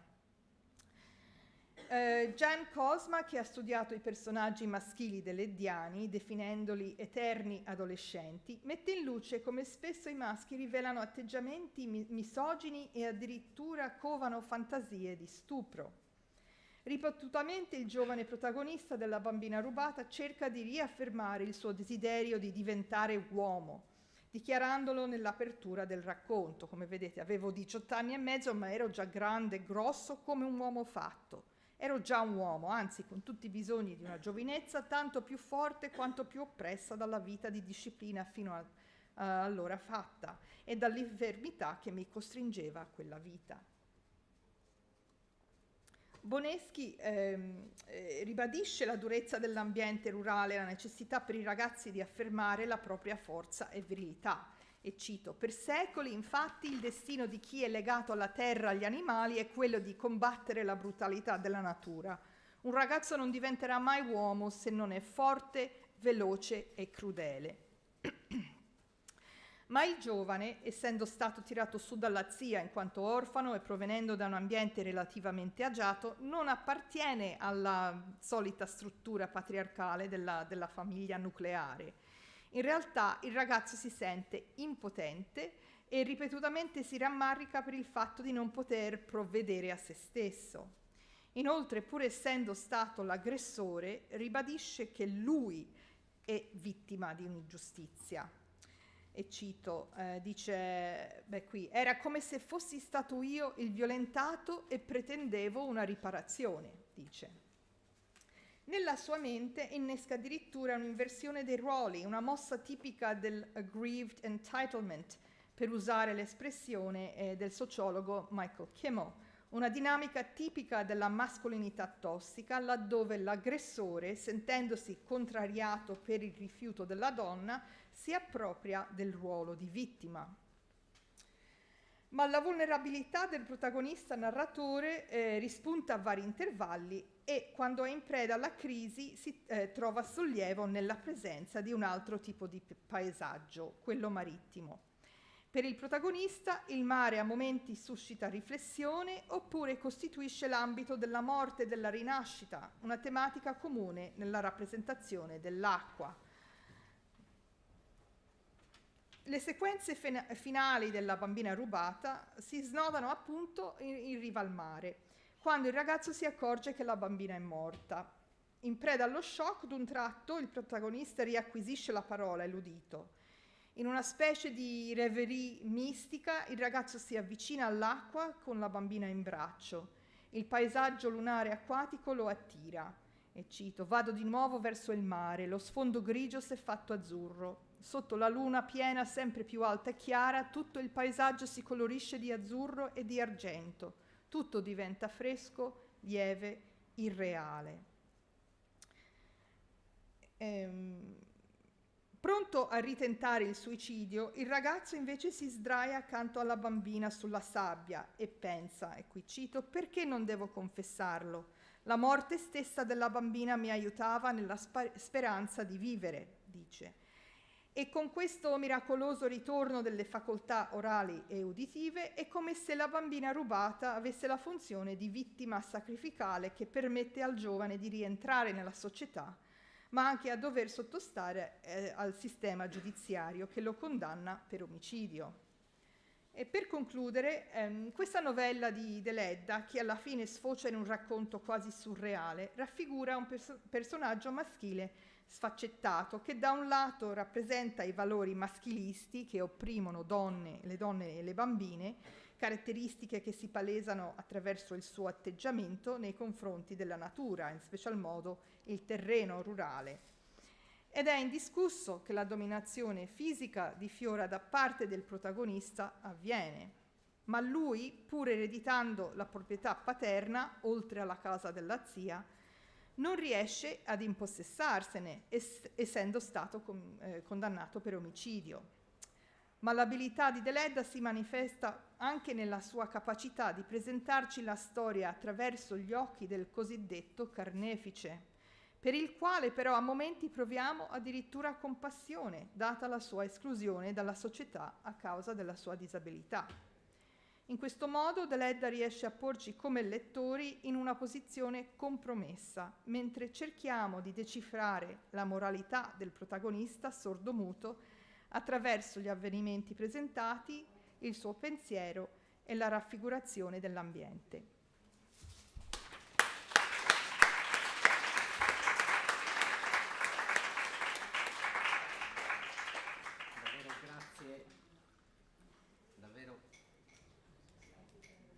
Davvero grazie a Silvia Rosso per questo contributo prezioso. Allora, arrivati a questo punto, io proporrei, mentre elaboriamo anche una serie di questioni, se lo vogliamo, una serie di questioni relative agli interventi di stamattina e agli interventi appena svolti dalle colleghe, io proporrei adesso un quarto d'ora di pausa caffè. Ripeto, abbiamo il tempo, se è d'accordo anche Neria, che è il prossimo intervento, in modo che tutti noi possiamo seguire con maggior agio e maggior freschezza anche gli interventi che seguiranno. Non volevo fare una separazione immediatamente dopo, Neria, perché altrimenti sarebbe stata una separazione di genere sconveniente, perché ci sono due colleghi che poi intervengono, Gian Bernardo e Piero. Come dire, era plasticamente divisa. Sì, esatto, sarebbe stata... D'accordo, allora facciamo così, facciamo un quarto d'ora ma non di più, perché altrimenti poi rischiamo che cali la tensione, e poi torniamo ai nostri lavori. Grazie davvero Silvia per questo bellissimo intervento.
Abbi pazienza di chiedere alle...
relatrice Neria De Giovanni, che come vi ho detto ha fatto parte strutturale del comitato scientifico, ma ben prima di far parte di questo comitato scientifico e di organizzare insieme a tutti noi questo convegno, Neria ha lavorato tantissimo, direi per decenni, non ricordo più la datazione della tua prima monografia, quasi 40 anni, intorno a Grazia Deledda e intorno alle opere di Grazia Deledda.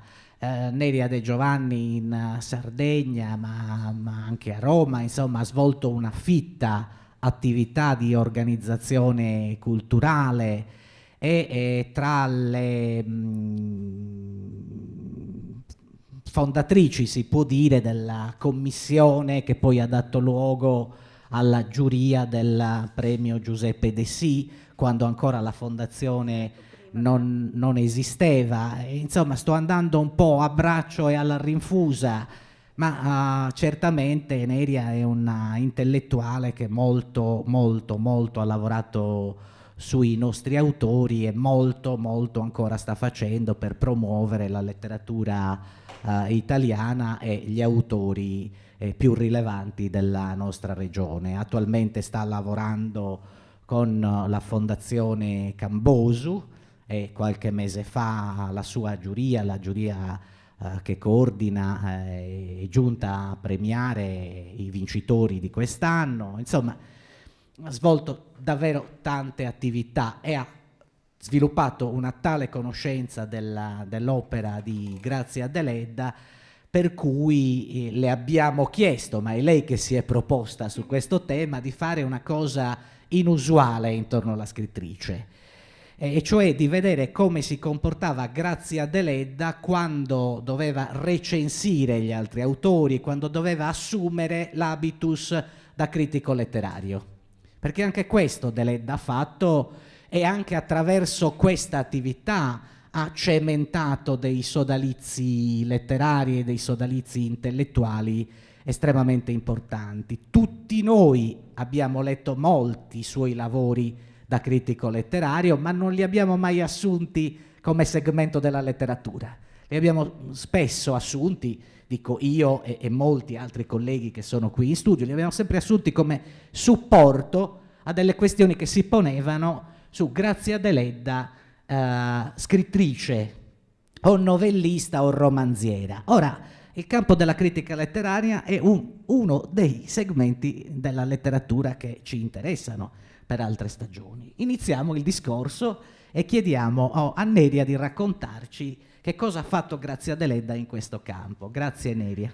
Grazie a voi, e mentre sentivo tutte le relazioni che mi hanno preceduto, veramente ancora di più dico che brava Grazia, perché ci sono alcuni elementi che tratteggerò velocemente della sua critica letteraria che sono veramente oggi riportati oggi da Cristina Lavinio e dalle altre colleghe come diciamo antesignane di una operazione critica non solo di ieri ma proprio di oggi. Però permettetemi prima di tutto di dire quanto sono contenta. Io mi sono laureata in questa facoltà e lo voglio dire, e lo voglio ripetere. E quindi sono molto emozionata dopo tanti decenni di tornare qui in veste non solo di ragazza che stava trepidando, aspettando il voto della laurea, ma appunto come relatore in questo bellissimo convegno. E credo anche che Grazia Deledda sia molto felice di questi convegni, molto felice, perché effettivamente ci sono voluti 150 anni dalla sua nascita, però lo dicevo con le amiche, con le colleghe e con i colleghi prima, anche pausa caffè, effettivamente la Sardegna esplode con tantissime manifestazioni e i nostri 3 convegni voluti dall'ISDRI, ringrazio anche io nel nome di Stefania Masara, della commissaria straordinaria, appunto l'istituto splendido che ci ha permesso questi 3 convegni. Dicevo, questi 3 convegni dimostrano già di per sé la grandezza e l'enormità dell'opera di Grazia Deledda e non solo, ma della sua opera che oggi vogliamo rileggere non disgiunta da lei come donna che scriveva in quell'epoca con quei disagi. Allora, io sono appunto, per andare sul personale, come presidente dell'Associazione Internazionale Critici Letterari, dunque mi occupo di critica letteraria. E in questa veste qualche anno fa, a Trieste, ho incontrato un signore che si chiama Cepak, che fa il direttore dell'istituto triestino per Italo Svevo, su Italo Svevo, il museo di Italo Svevo. Bene, questo signore, Riccardo Cepak, mi chiede, e qui mi ricollego anche a un nome che ha fatto Cristina poco fa, mi chiede se avessi notizie dettagliate di una liaison di Grazia Deledda con Giulio Cesari, il triestino Giulio Cesari. Io all'epoca conoscevo qualche cosa, perché veramente le lettere di Grazia Deledda, se sono più di 400 le novelle, le lettere non so quante sono, centinaia e centinaia e migliaia, quindi il nome non mi era nuovo, però non sapevo di più. Ho lasciato la cosa, come spesso succede a noi, così in un cantuccio delle cose che avrei voluto fare, e sono andata avanti. Ma il caso è ritornato alla carica e proprio un paio d'anni fa a Roma un mio amico, e dico meno male che esistono questi amici splendidi, mi ha fatto un regalo incredibile. Mi ha regalato l'originale, il manoscritto originale, in quanto critica letteraria, della prima critica letteraria, ovvero della prima recensione letteraria di Grazia Deledda. Mi ha regalato questi fogli preziosissimi. Dicevo a Stefania che ho affidato poi al Poligrafico dello Stato la cura di questi fogli per farne un'edizione anastatica, perché voi capite, fogli del 1892, quindi hanno dei buchettini, sono molto fragili, e poi potete capire la mia meraviglia quando ho visto che di cosa si trattava, oltre che una recensione, ma la recensione era a Vigliaccherie femminili, che Cristina ha citato, di Giulio Cesari. Quindi dico, ma mi ricorda qualcosa, quindi sono andata dritta a studiare e a rivedere questo aspetto, che ripeto è un aspetto, come ricordava Duilio adesso in apertura, ancora poco studiato, che comunque, pur essendo un qualcosa che poi Grazia Deledda, per motivi appunto di celebrità e di attività, ha un po' accantonato, ma che gli è stato molto molto utile proprio in quegli anni che ho sentito già dalle colleghe essere centrali nella sua formazione. Dunque, chi era sto Giulio Cesari? Ma soprattutto, come è arrivato questo libro, Vigliaccherie femminili, poi analizzeremo velocemente il titolo perché anche questo è uno shock, Vigliaccherie femminili, un romanzo scritto, una recensione scelta e scritta da Grazia Deledda sulle vigliaccherie delle donne, insomma, mi lasciava anche questo perplesso. Però la prima cosa che mi sono domandata, come ha fatto Grazia Deledda, stiamo parlando del 1892, lei era sempre a Nuoro, 21enne, chiusa nella sua casetta. Come faceva ad avere, come ha fatto a conoscere questo libro? E dunque lì la grande mole delle lettere ci dà una mano e ho scoperto appunto che Provaglio, Epaminonda Provaglio, direttore del questo famoso, diciamo l'ultima moda, questo famoso femminile dell'epoca, ovvero Contessa Elda di Montedoro, già più volte citato. Bene, Provaglio riceve in redazione a Roma una lettera indirizzata a Grazia Deledda.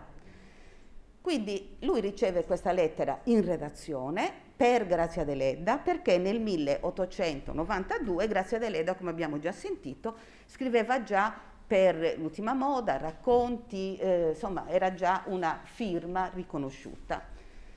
Questa lettera era firmata Giorgio Venturini e chiedeva al direttore della rivista di mandare questa sua missiva alla scrittrice Grazia Deledda, che avrebbe voluto conoscere e comunque davanti alla quale, diciamo, si presentava come un giovane di 20-22 anni, triestino, scrittore, giornalista, poi vediamo.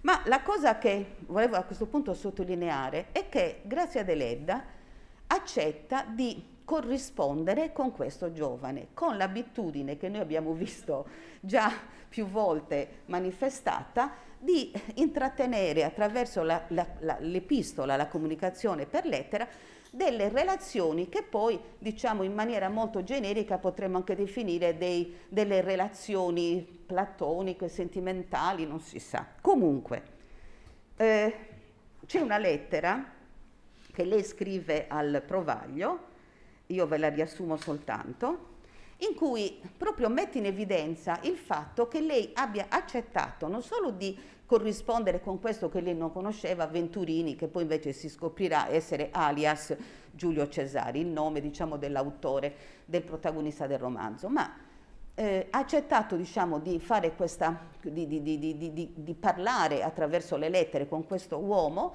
con questo ragazzo, perché lei è diversa. Quindi lei si sente e si colloca proprio in maniera fuori dalla ipocrisia generale. Sentite.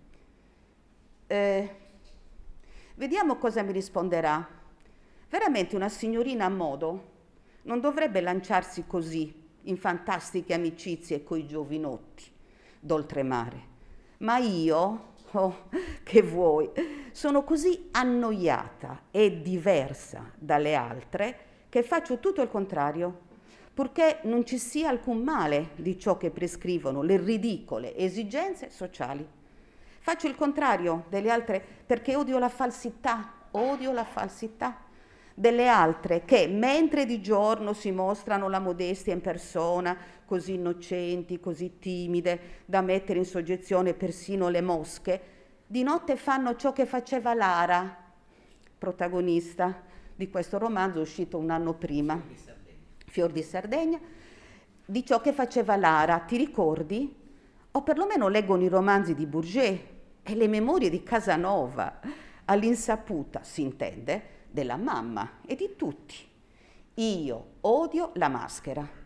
Di notte dormo e sogno, ma di giorno scrivo agli amici, siano vecchi o giovani, vicini o lontani, sprezzando le regole del mondo, purché nella mia coscienza di fanciulla onesta non mi accusi di nulla. E perciò ho risposto a quella lettera da romanzo, mentre qualche altra l'avrebbe respinta, pur smaniando di rispondere come ho fatto io a quel ragazzo ignoto. Ho risposto perché ho compreso lo stadio psicologico, eccetera, eccetera, ma quello che mi piaceva sottolineare di questa lettera è appunto come lei si recepisce e come si presenta e come decide di, diciamo, instaurare questo rapporto epistolare che va avanti. Lei manda la lettera a Provaglio, Provaglio la manda a Trieste e così fa il giro, la risposta. Ma questa storia epistolare è molto breve, finisce. E tra l'altro è curioso perché finisce quasi subito dopo che nel 12 giugno del 1892 Grazia Deledda si decide a pubblicare, ovvero le pubblicano la prima recensione che lei scrive sul romanzo di questo triestino, quindi Vigliaccherie femminili. E questa loro relazione, piccola relazione epistolare, finisce perché? Perché? Grazia Deledda lo spiega. C'è un feeling tra i due, ma nelle lettere che lui scrive a lei e che si presenta, dice di essere un giornalista alle prime armi, quindi squattrinato. E lei non può permettersi una relazione con un uomo che non può mantenerla.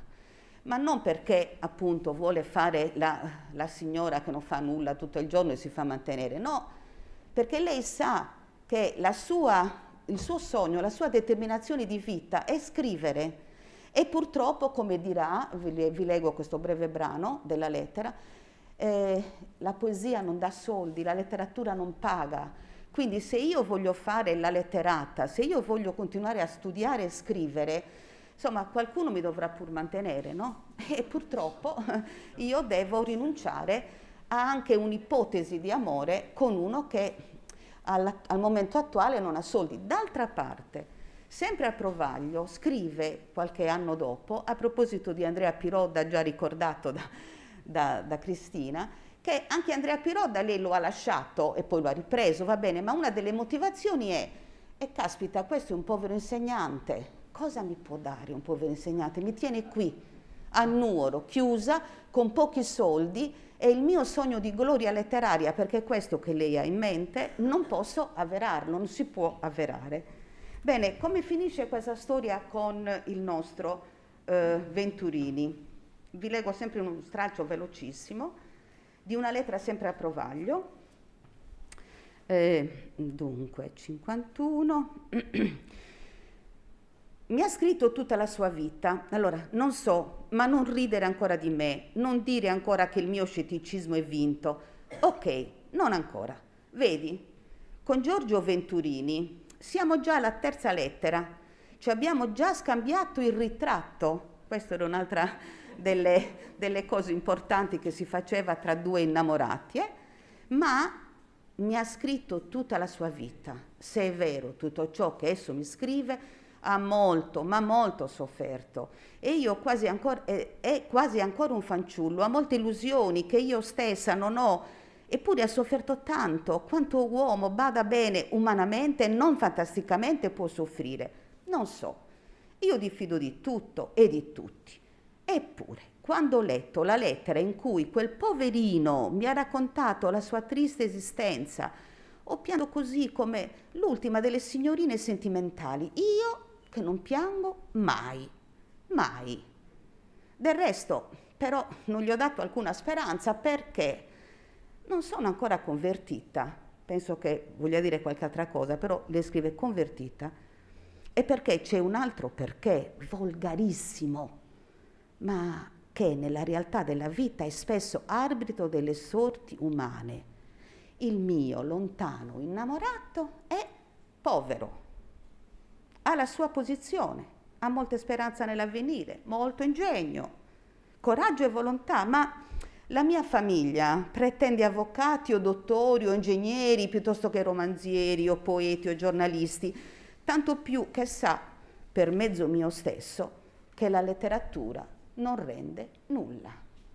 Questa è la posizione sempre di Grazia davanti a questa storia che, ripeto, è nata epistolarmente e va avanti con la speranza da parte di questo Venturini di avere una recensione al libro Vigliaccherie femminili. E adesso arriviamo a questo, diciamo, Giulio Cesari, chi è e come è fatta questa recensione, che ripeto, sentendo gli interventi dei colleghi prima di me, veramente ho notato come alcuni elementi con cui appunto Grazia Deledda presenta il romanzo sono veramente straordinariamente contemporanei a noi, molto moderni.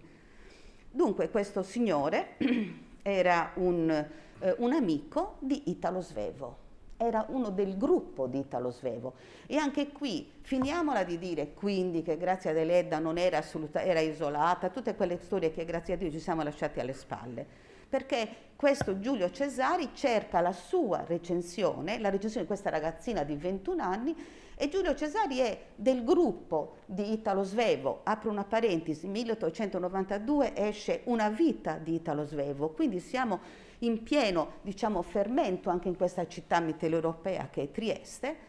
Dicevo, questo signore Giulio Cesari è un giornalista che poi farà un'attività irridentista, sarà una delle firme più prestigiose del piccolo di Trieste, insomma, va avanti nella carriera di giornalista. Ma perché questo titolo? Perché dà il titolo Vigliaccherie femminili, che anche questa è una cosa che mi ha fatto molto meravigliare, come, ripeto, Grazia Deledda si sia premurata di recensire un libro con questo titolo così, diciamo, offensivo per le donne. E come la storia? Io la riassumo perché già da quello che vi ho detto sulla vita e sul rapporto con lui si potrà capire come in maniera straordinaria questo signore che abita a Trieste, che non conosce Grazia Deledda, che fa questo romanzo, guarda caso descrive una storia in cui Serafina, che è la protagonista, adesso ve la dico in 2 parole, e poi magari per gli altri sarò più precisa e più accademica, ma così mi viene più istintivo raccontarla. Serafina ha gli stessi identici rapporti e, diciamo, le stesse risposte sentimentali della nostra Grazia. Perché? La storia racconta di questo Venturini, che poi è alias Giulio Cesari, e lui si chiama Giorgio Venturini, che fa il giornalista, è giovane, eccetera, eccetera, e a un certo punto scrive una lettera sul suo giornale sull'amore platonico, sull'amore sentimentale. A questa lettera gli risponde una lettrice che si presenta come Melisenda. A questo punto chi ha letto e conosce gli epistolari di Grazia Deledda sa che Melisenda, per esempio, è uno dei tanti pseudonimi che lei da ragazzina, da giovane, ha utilizzato. Melisenda, la principessa di Tripoli, amata da Rudel, dal poeta Rudel, raccontata anche nel poemetto di Carducci, è una delle letture che Grazia Deledda nelle sue lettere dice di avere fatto. Comunque, questa signorina da Trieste si firma Melisenda. Il Venturini la conosce, i due si innamorano. E cosa fa questa signorina, che poi non è Melisenda, ma ripeto è Serafina? E Serafina a un certo punto lo invita una domenica a prendere il suo corpo. Si vuole dare, si vuole offrire. Ma perché? Perché gli dice: questo è il mio regalo, perché io non potrò più stare con te, io mi sposo. E mi sposo con un avvocato ricco, perché se mi sposo con te, guarda, ti do il mio corpo, ma non ti posso sposare. Perché se mi sposo con te io non potrò andare avanti nella arte che io amo più di tutti.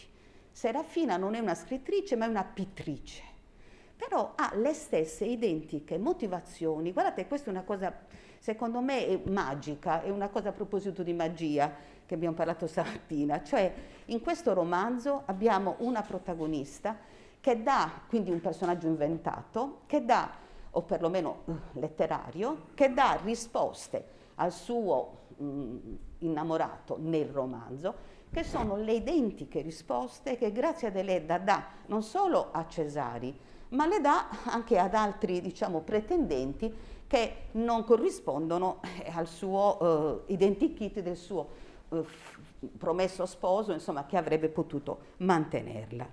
Quindi vogliamo sottolineare questo aspetto, ripeto, quasi magico. E come inizia questa recensione? Anche qui Si è parlato di Lottman, strutturalismo, formalisti russi, soggettività, oggettività, sono temi che noi oggi discutiamo dopo il strutturalismo, eccetera, decostrutturalismo, chiamiamolo, facciamo una lezione su questo. Ma oggi riprendiamo forza e anche il critico letterario oggi ha la capacità, la forza, il coraggio di dire io, cioè di manifestare la propria soggettività, cosa che intorno agli anni 70 era proprio bandita, assolutamente, la critica letteraria era un qualcosa di oggettivo, tu dovevi sparire, queste sono le tabelle, eccetera, eccetera. Vabbè, lo sappiamo. E come inizia Grazia Deledda? Ve lo voglio dire.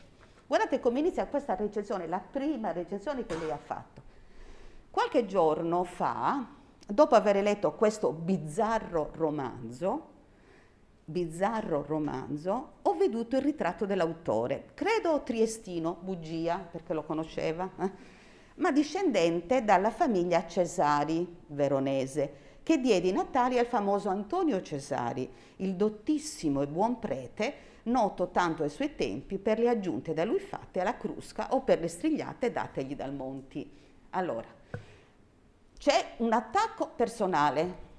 Lei si mette in gioco, si mette in prima persona e poi, però, siccome deve dimostrare di essere colta, insomma, non è che è un'autodidatta, però conosce Monti, conosce la Crusca, cioè dà questi elementi, diciamo, che dovrebbero avvalorare la bontà della sua lettura critica. Così come, per esempio, dopo, parlando del protagonista, a un certo punto dice bizzarro romanzo. Bene.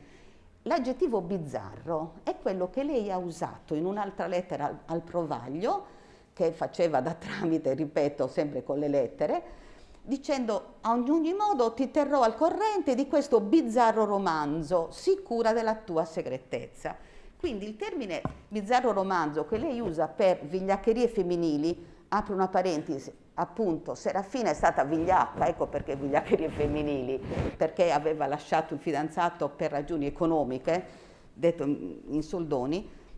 Questo bizzarro romanzo lei lo utilizza quando parla col Provaglio anche per descrivere la sua storia, diciamo, epistolaria appena nata, che lei chiama romanzo bizzarro. Comunque il buon Cesari viene descritto anche lui come un giovane, eccetera. Tutto nella recensione, lei lo paragona a Gabriele D'Annunzio. Anche lì ci sarebbe da aprire tanti discorsi e non lo facciamo, ma il perché, diciamo, mette in evidenza Gabriele D'Annunzio possiamo intuirlo. Comunque,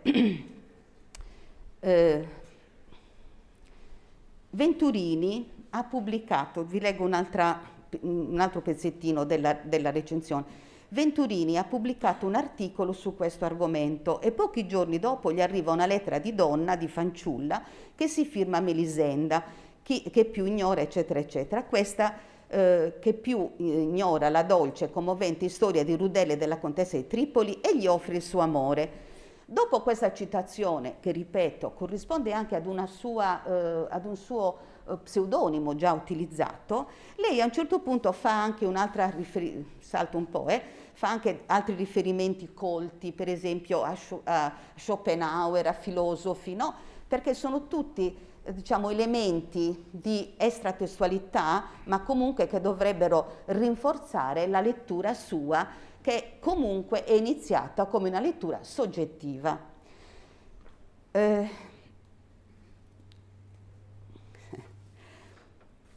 Come mai Grazia Deledda, che si firma spesse volte Grazietta, ha questa forza, questo coraggio tale che nella sua vita e in Melisenda alias Serafina in Vigliaccherie femminili le fa sottolineare questo grande coraggio di una donna che deve rinunciare all'amore perché non ha i soldi e quindi perché il suo lavoro, a differenza di quello dell'uomo, del maschio, non è sufficientemente supportato da un fattore economico. Questo è il centro della sua, tra virgolette, polemica. Ebbene, ci sono molte dichiarazioni di Grazia Deledda in cui lei, quasi si rammarica di essere nata donna, perché si rende conto che l'essere donna la discrimina e forse vorrebbe essere nata maschio. Ho l'anima quasi maschile e non temo nulla, né i vivi, né i morti, né le superstizioni, né la critica personale o artistica, né i giudizi o i pregiudizi, nulla. E ho l'animo quasi maschile. Poi continua, questo coraggio, perciò mi procuro molti amici, anche molti nemici, specialmente questi ultimi fra le donne, che sono quelle che più di tutti, me ne dispiace assai di dirlo, le donne, e qui apro sempre l'altra parentesi, ricordatevi le zie pettegole di Cosima che la massacrano, no? Perciò mi procuro dunque, che sono questi ultimi fra le donne, i nemici, che sono quelle che più di tutti, me ne dispiace assai il dirlo, ma lo dico perché adorano la dea ipocrisia, le donne, triste e nera dea, che io invece odio tanto, perciò ho pochissime amiche, mentre ho tanti e tanti amici. Sentite ancora, se fossi nata uomo sarei stata un solitario, sarei vissuta in un eremo tra le braccia immense della grande natura. Donna, devo adattarmi a piegarmi a vivere tra coloro che, amandomi e proteggendomi, completano la mia esistenza. Ed io sono felice così, forse più che non lo sarei stata se fossi nata uomo, quindi già inizia a cambiare. Ho un marito buono e bello e 2 bambini graziosi che adoro. Questa è una lettera del 1905 al suo traduttore francese. Ma, e qui finisco, addirittura Grazia Deledda, in una lettera all'amico Marino Moretti, siamo del 1915, dice addirittura che le rimpiange di non essere nata uomo perché in quel momento, 1915, guerra, lei sarebbe stata con gli altri sardi a combattere. Ma ho il rimpianto di non essere nata uomo come lo rimpiango adesso.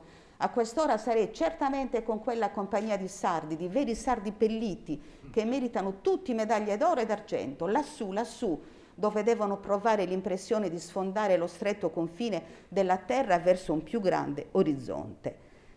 Insomma, Grazia Deledda fa recensioni, ne fa tante, chiede che gli vengano mandati dei libri, chiede ad Angelo de Gubernatis, angiolino mio, di mandargli dei libri, ma non libretti così. Pensate, è sempre la solita Grazia che ha una grande concezione di sé, che non ha paura di avere un grande merito o di riconoscersi tale. Quindi pensate che a un certo punto a De Gubernatis, non vi leggo la lettera, ho l'appunto anche questo, gli chiede un libro di Matilde Serao. Matilde Serao all'epoca era Matilde Serao, quindi non gli sta chiedendo un libretto qualunque, perché lei deve recensirlo. Ma perché?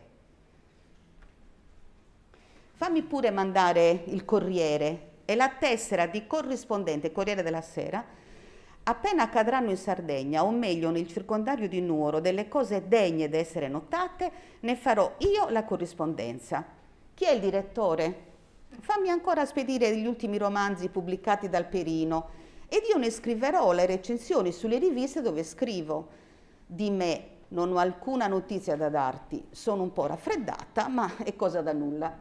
Lavoro e studio sempre. E non dimentico mai i buoni amici come te. Non ho grilli per la testa, ora penso solo alla gloria letteraria. Quindi chiudo raccontandovi tante altre cose che spero troverete scritti poi se facciamo gli atti. Comunque in una recensione lei si firma Fea. Noi sorridiamo perché sappiamo cosa vuol dire Fea, però quando l'ho detto ai miei colleghi, tra virgolette, continentali, dicono beh Fea, che strano. Va bene, quindi la traduzione in campidanese per i sardofoni meridionali è leggia. È come se si fosse... scusate, non sapevo di avere questa... No, vabbè. Certo, c'è la differenza. Per tradurre. E comunque, a proposito appunto di Fea, dell'ironia di cui è stato già parlato, questo è un altro esempio dell'ironia di Grazia Deledda. E chiudo dicendo, riportandovi un pezzettino piccolissimo che riprende questa recensione a Vigliaccherie femminili, che, ripeto, è piaciuta moltissimo. Purtroppo dopo la recensione la liaison è finita, però ha avuto gambe dal punto di vista letterario, perché come lei scrive ad Antonio Scano, che era appunto il direttore della Vita Sarda dove è apparsa questa recensione, sa, dopo la mia prima critica pubblicata sulla Vita Sarda e riportata dalla Vita Letteraria di Napoli, mi sono già piovuti tanti volumi e volumetti con preghiera di onorarli di una recensione. È una cosa che non mi piace, perché bisognerebbe non lodare solo, ma fare vera critica. E mi domando in conclusione, cari amici, non è una finta modestia, perché quante recensioni siamo costretti a leggere oggi che sono soltanto lodi, che sono soltanto adulazioni? Grazie. Grazie davvero a Neria De Giovanni, non solo per la ricchezza dei contenuti, ma anche per il bel modo di eseguire la relazione. Davvero grazie. E tu dicevi, Neria, se posso consentirmi adesso un passaggio di commento, ma poi lo riprendiamo se troviamo il tempo per discutere,